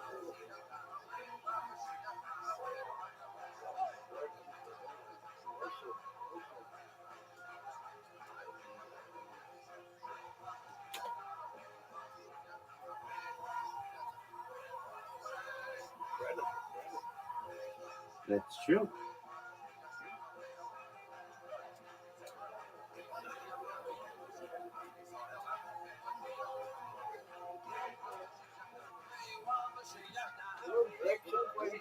Yes, I do. Yeah, you know a lot about ufology. Yeah, I do. Drake's equation. I don't like it because I don't like the way you're thinking of technology. I would like to see part of Drake's equation the amount of time that a civilization uses technology until the possibility of self-destruction just a play. Okay. I think that's a big factor that's missing the possibility of using technology to self-destruct. It's an interesting take. So you would basically say that given enough time and enough opportunities. You mentioned the guiding evolution. Go ahead. I think, you mentioned guiding evolution. I think that's a distinct possibility that the heavier elements that radioactive burn off and Venus would be bigger or distant future than Mars and Mars. And it's possible that people who are on Venus migrated to the Earth and the Earth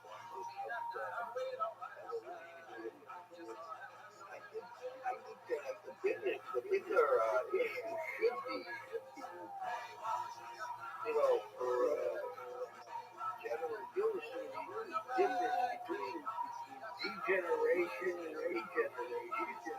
That's a factor of evolution because evolution, we don't consider evolution the opposite. I think biological degeneration, evidence of negative symptoms of mental disease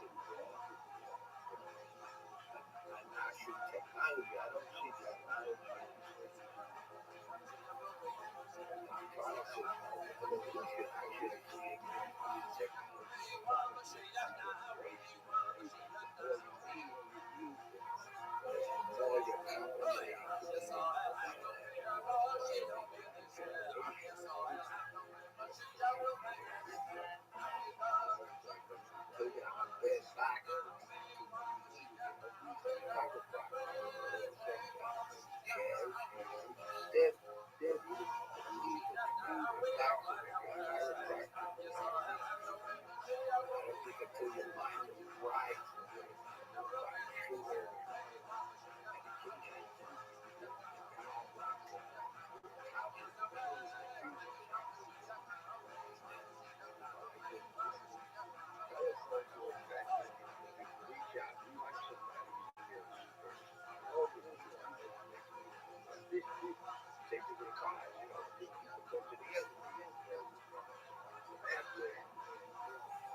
certainly.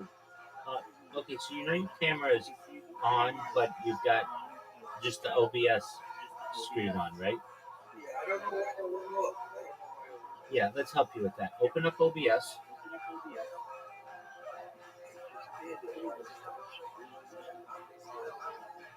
Start virtual camera. There you go. Now we can see that beautiful face of yours. Now you raised a really important point, Reverend Andrew, and I think this is a phenomenal point, that the Drake equation doesn't take into account the self-destruction behavior of a civilization. And so even if The possibility of self-destruction.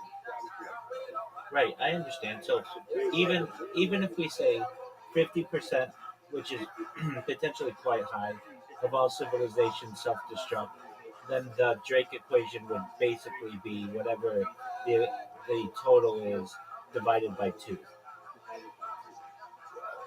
which is still quite high. But I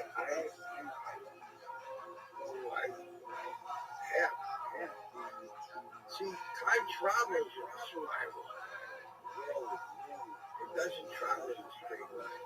You look at the self-destructive possibility, it doesn't go in a straight line. It goes in a spiral. The bow and arrow was the mentality behind it produced what it was, a rock,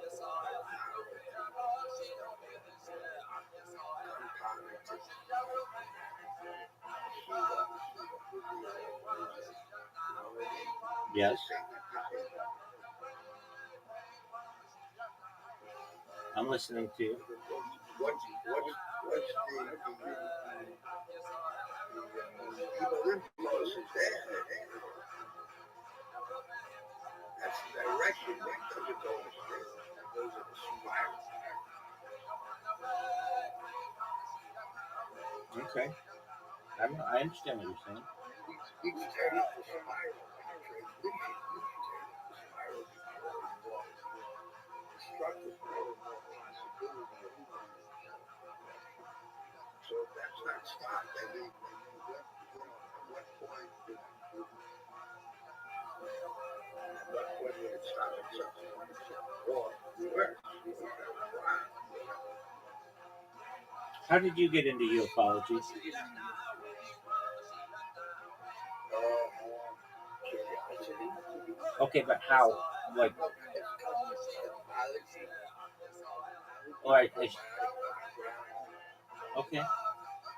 Well, basically, to me, it seems like a natural question.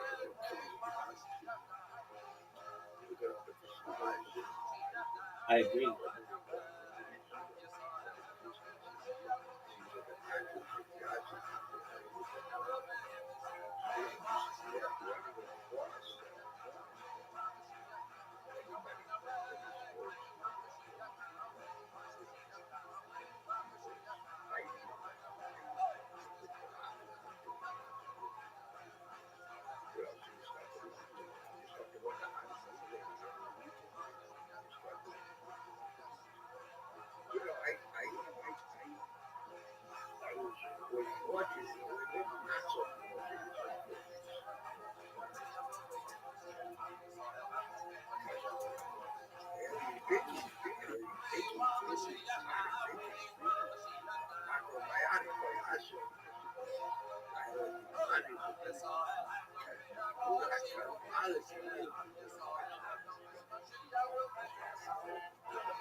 Okay.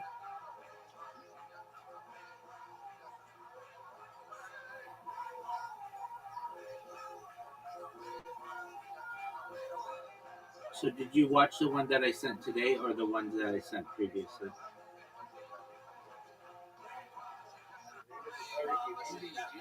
Oh, the rest was the center one. Okay, very well. Good. Thank you. I really appreciate that. I watched a little bit of the first one too. Okay, good. I Yeah. started to watch it. I like the last one. I like the Native American Indian chief. They said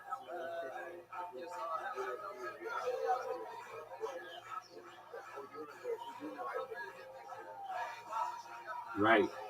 ancient mentalities are a little different from today.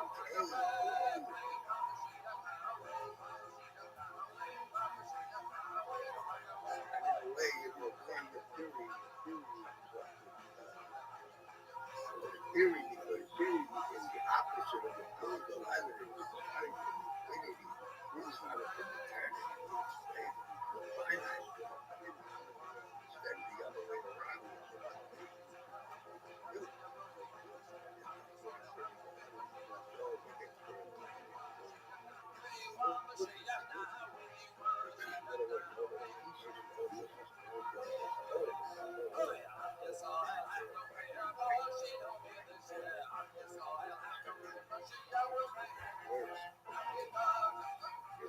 What would be the other half?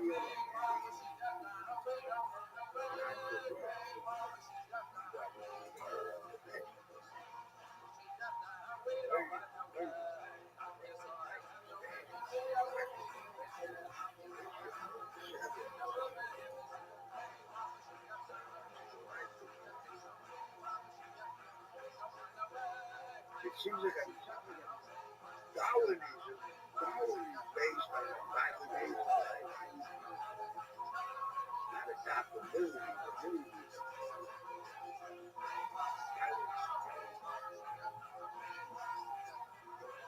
That's what's wrong with it. It's wrong with it. It's not an evolution.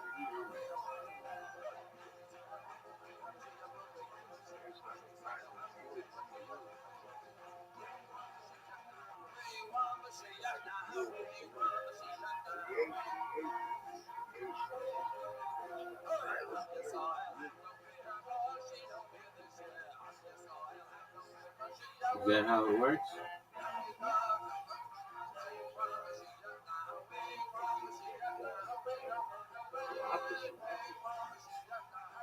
Oh, but I started to say, yeah, quantum theory says basically that we can live in a nightmare.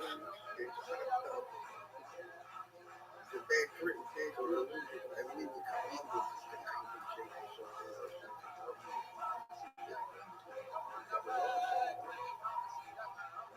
Safety was the way. Because we lost the connection with God. Like the planet is in exile. That's why we need to the life of the soul.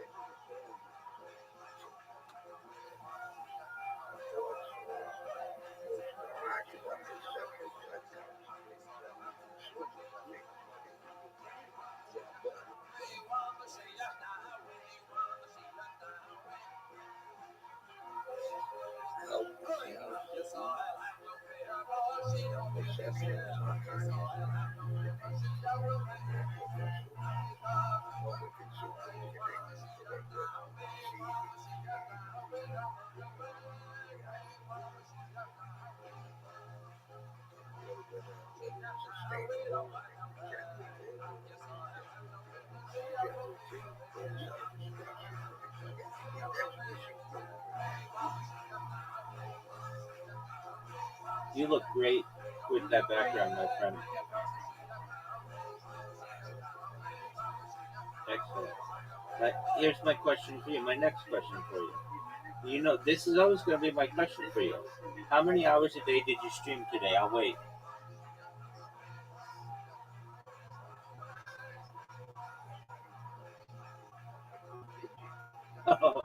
Okay. All right. But just remember, the more that you stream, the more money you're going to have when you're 70 years old to be able to go live a Playboy lifestyle. You're going to be like Hugh Hefner. Did you think about streaming today? Did you go to the bank?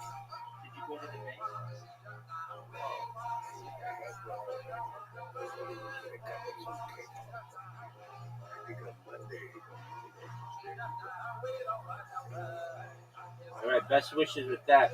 Monday at the beginning of the month at the bank is a pain.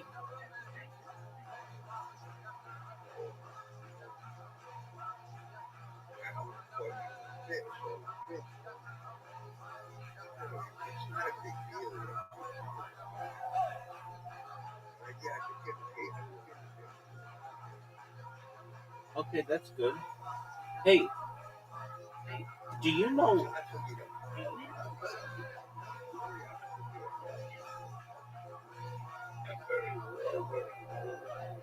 I know. I was just gonna mention something to you. Do you know what Omegle is?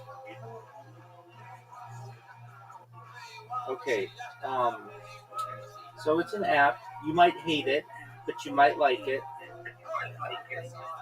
That you press a button and it gives you a new person to talk to whenever you want. It's like a roulette.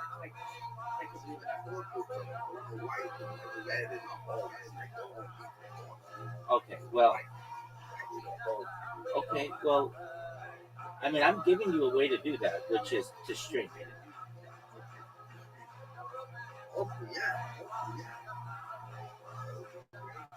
So why don't you start your stream up? Why don't you?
All right.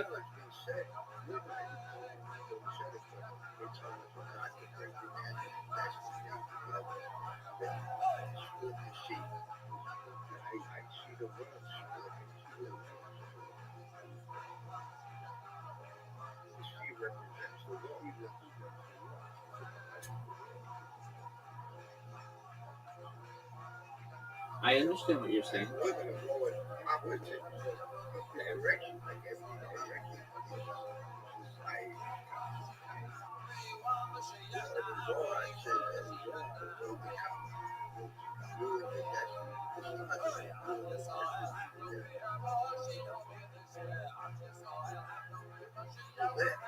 Right.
I understand what you're saying.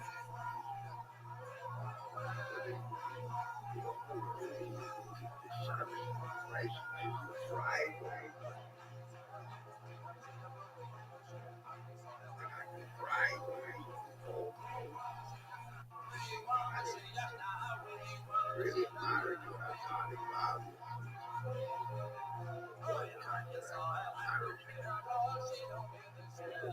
What they like about the problem. Why they gonna eat the more? Why they gonna get viral and buy?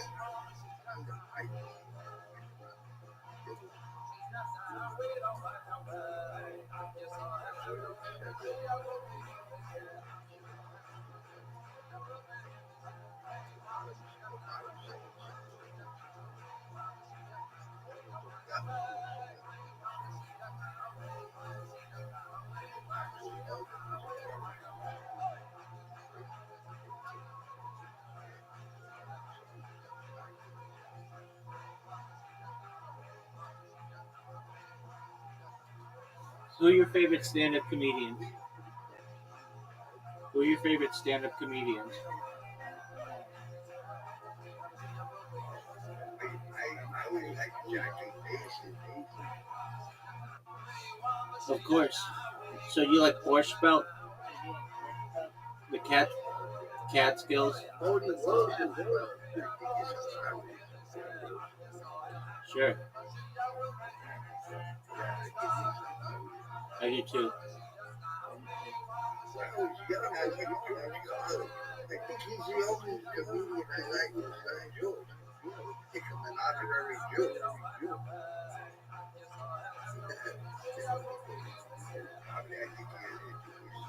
Yeah. What about Rodney Dangerfield? You didn't like Rodney Dangerfield? How don't you like Rodney Dangerfield?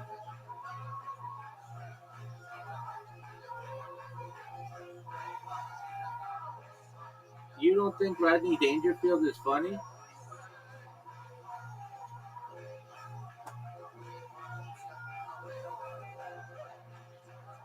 What don't you think is funny about Rodney Dangerfield?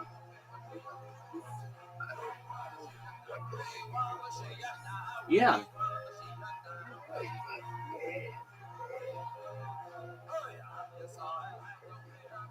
Okay. What about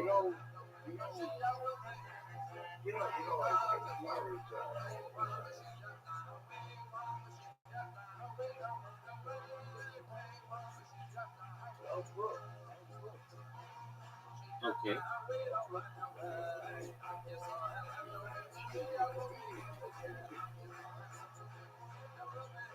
Right.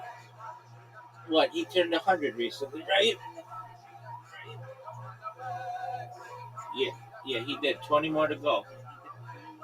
God willing.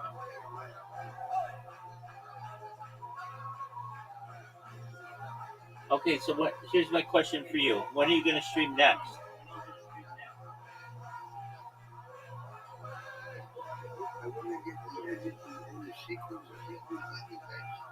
I get that. Give me a date. Give me a time.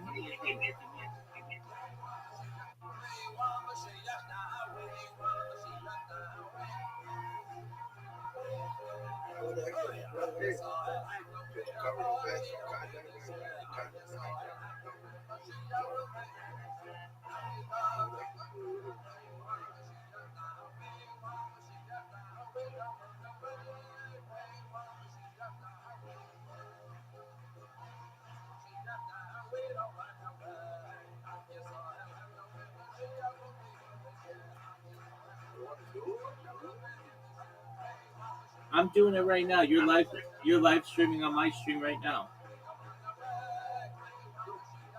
Everything that you say is being recorded. Our entire friendship has been recorded.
No, I don't mind you asking at all.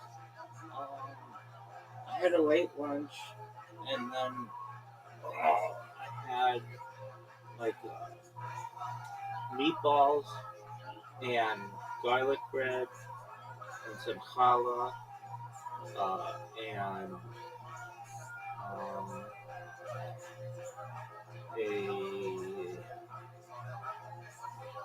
had a salad, and it was very good. And I had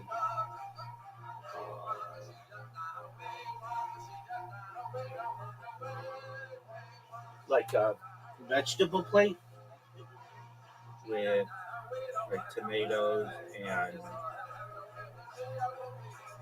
peppers and some other things alongside my salad.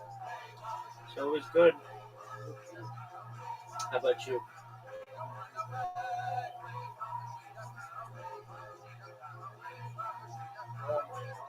You had Chinese?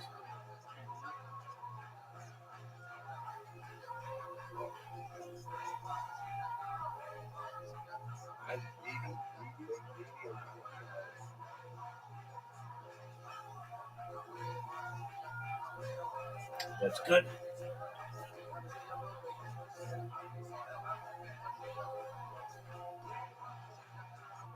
I've been working on my robots. Hey, I told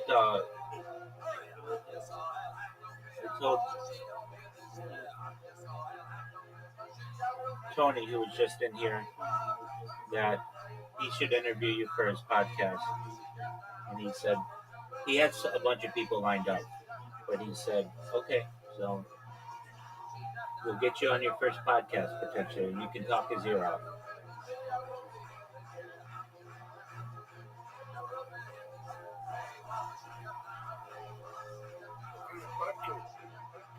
It's called a life podcast. It's just about people's lives, what they do, what their interests are, positivity, connective building.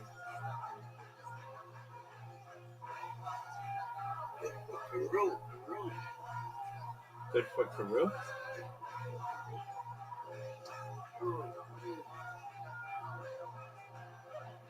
Churu?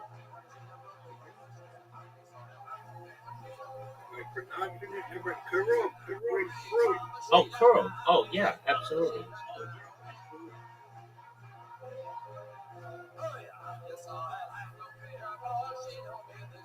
And he's been doing it now. He has, I think, 35 podcasts that he's done. And, you know, he just started it not that long ago. So,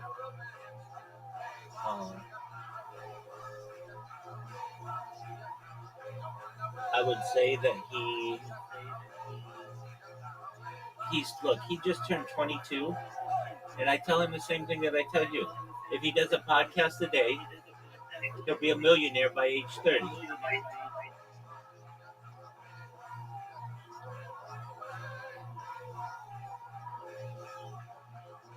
And I say the same thing to you.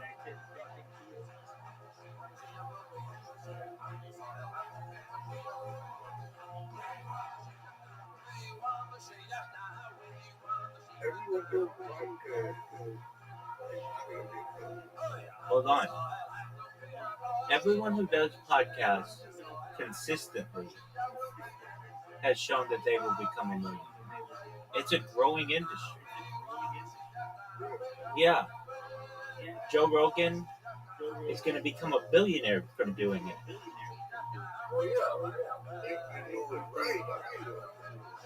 Well, right, and that's what I'm saying. Everybody who does a podcast every single day for 10 years has become a millionaire. Just from the sponsorships alone. Not even from what they make from downloads and advertising. Just being a spokesperson for Ezekiel bread.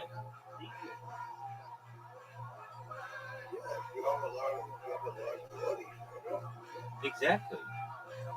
And so that's what I'm saying. If you do it every day for 10 years. Now, some people may say, I've had a podcast for 10 years and I'm not a millionaire. And I ask, okay, how often have you been doing your podcast? And they say, oh, well, I do it once a week or once a month. Well, that's not going to cut it. But if you give people something to listen to every single day, that means that you're doing approximately 3,000 podcasts over 10 years. You're going to be a millionaire.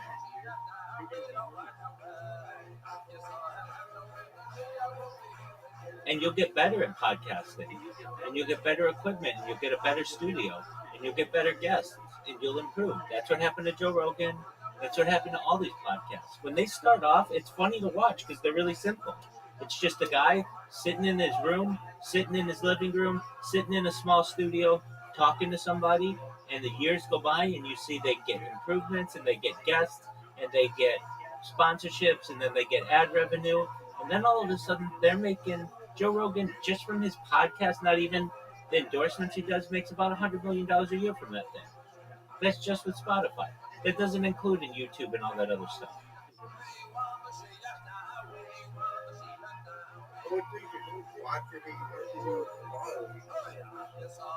It is, but as you continue to do it, you get.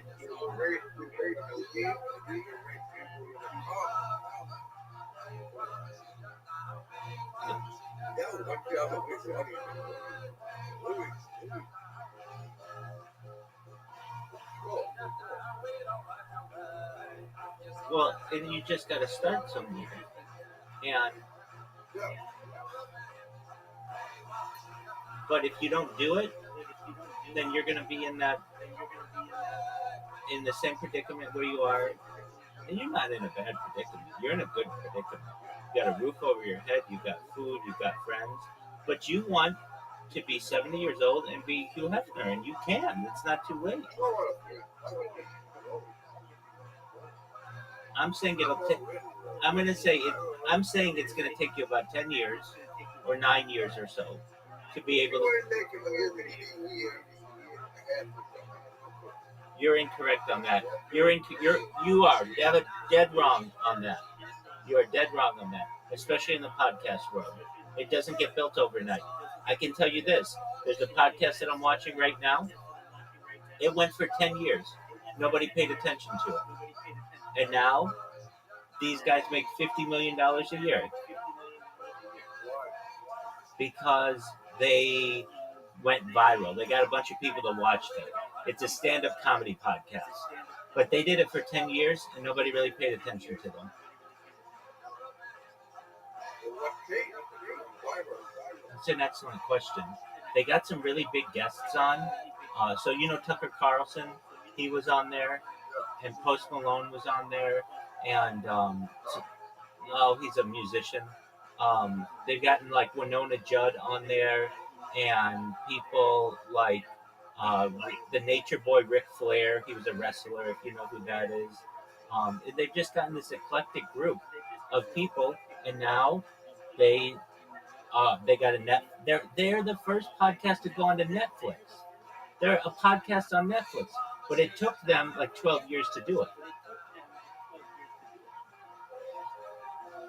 But if they would have quit in the first year and a half when they weren't making any money, they would be washed up comedians and working a 9-to-5 job.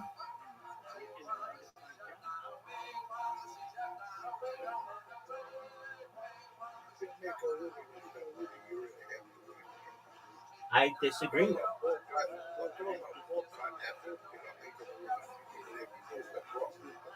No, I disagree with you. I absolutely disagree with you. There are a lot of people who are working 80 hours a week on a business, and it's not making any money for them. But that business eventually takes off, and sometimes they have to do it for 4 or 5 years.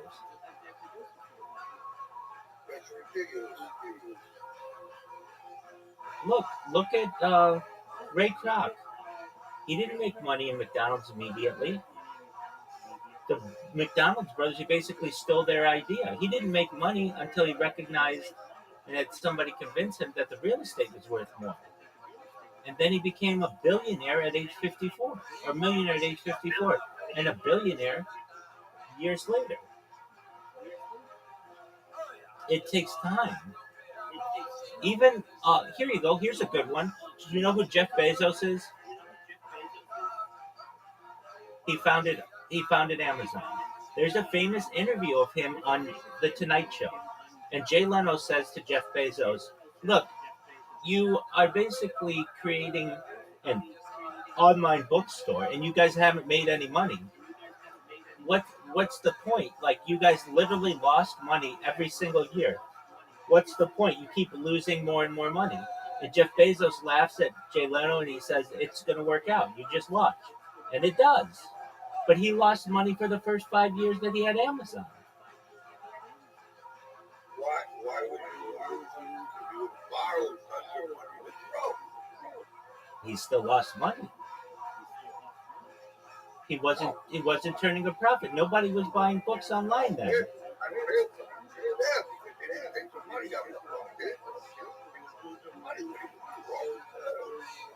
He wasn't taking on debt. Back then he wasn't taking on debt. He just had investors who kept investing in him. They recognized that if this takes off, we're going to put every bookstore out of business, and he did. It was not. You can see him in this interview. No. In the first 5 years, just all you have to do is type in Jeff Bezos on Jay Leno into YouTube, and they make fun of him because he keeps losing money every year.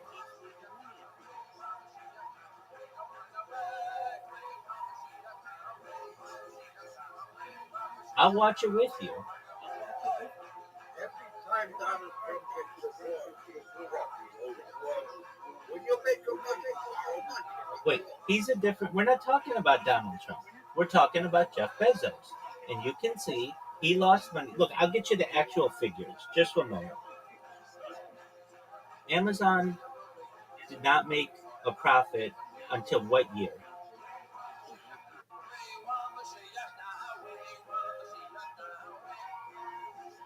So Jeff Bezos says all overnight success takes 10 years.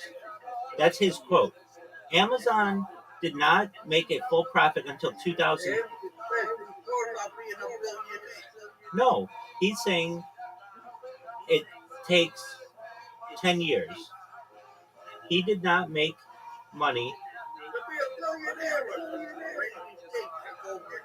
No.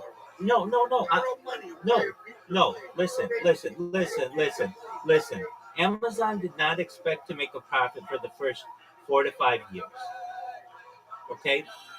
And they didn't end up making a profit until 2003. The company was founded in 1994. So they went 9 years without making a profit.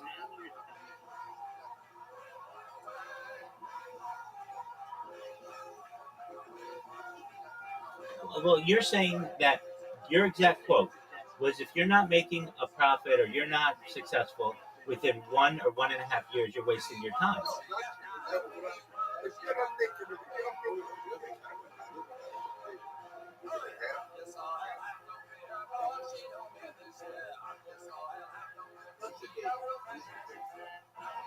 In general, I mean, there might be some reasons to be big, so they're talking very wrong. Why do you keep working every year without making money? We're not talking about taking over an industry.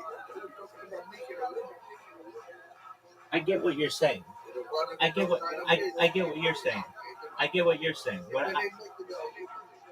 What I'm saying to you is that success takes.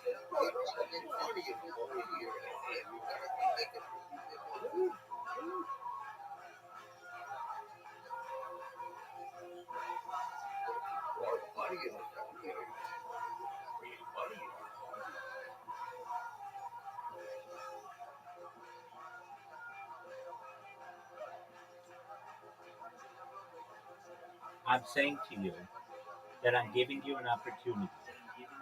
If you were to do a podcast every single day for the next 10 years, you'll be a millionaire.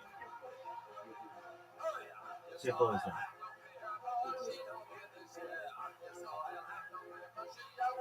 And if you did it for... I just gave you an example of Amazon. They weren't making a living. They weren't turning a profit. And they became $1 trillion business. But they were taking over marketing. You don't want to make money. You want to take over marketing. Joe Rogan didn't turn a profit in his first 2 years. He didn't turn a profit in his first 5 years. No, he wasn't. He just wasn't making any money.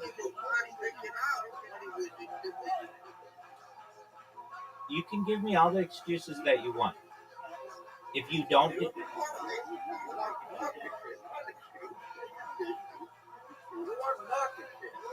You don't want to take money. If you want money to break your head, you don't know it. You want market share. You want Look, I just want to give you what you want, which is a wife. And a wife is going to want you to be in a stable position and for you to have a little bread to be able to spend on her. And you can do that. If you listen to me, I really mean this. I think you'll be a millionaire by age 70 and you'll be a billionaire by age 80 if you did what I said.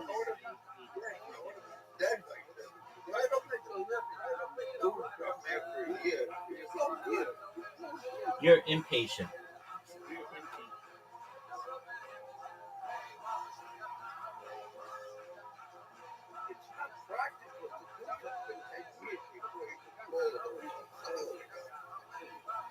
I'm not saying you wouldn't be able to pull a salary out, but you have no expenses.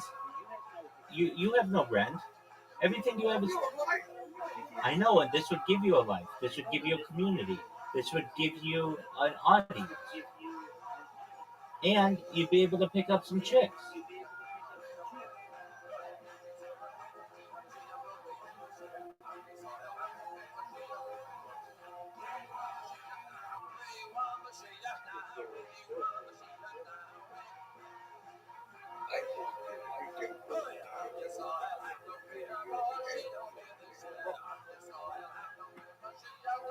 I get what you're saying.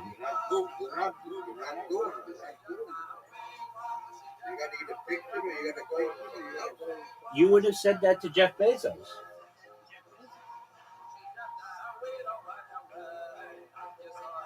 Maybe he didn't put money out of it, but he was getting marketing.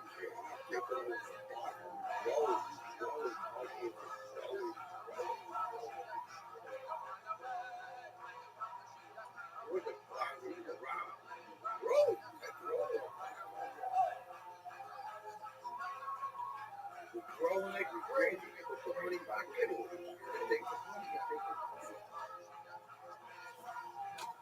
I get what you're saying. If you didn't take money out, you got to reinvent it. You grow like you more. You're making money. Not taking it out. Let me ask you this. Let me ask you. How are you going to find a wife?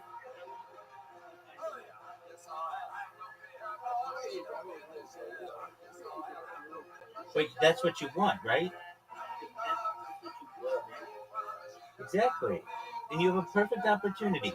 You can live in this place rent free for the next decade. You can create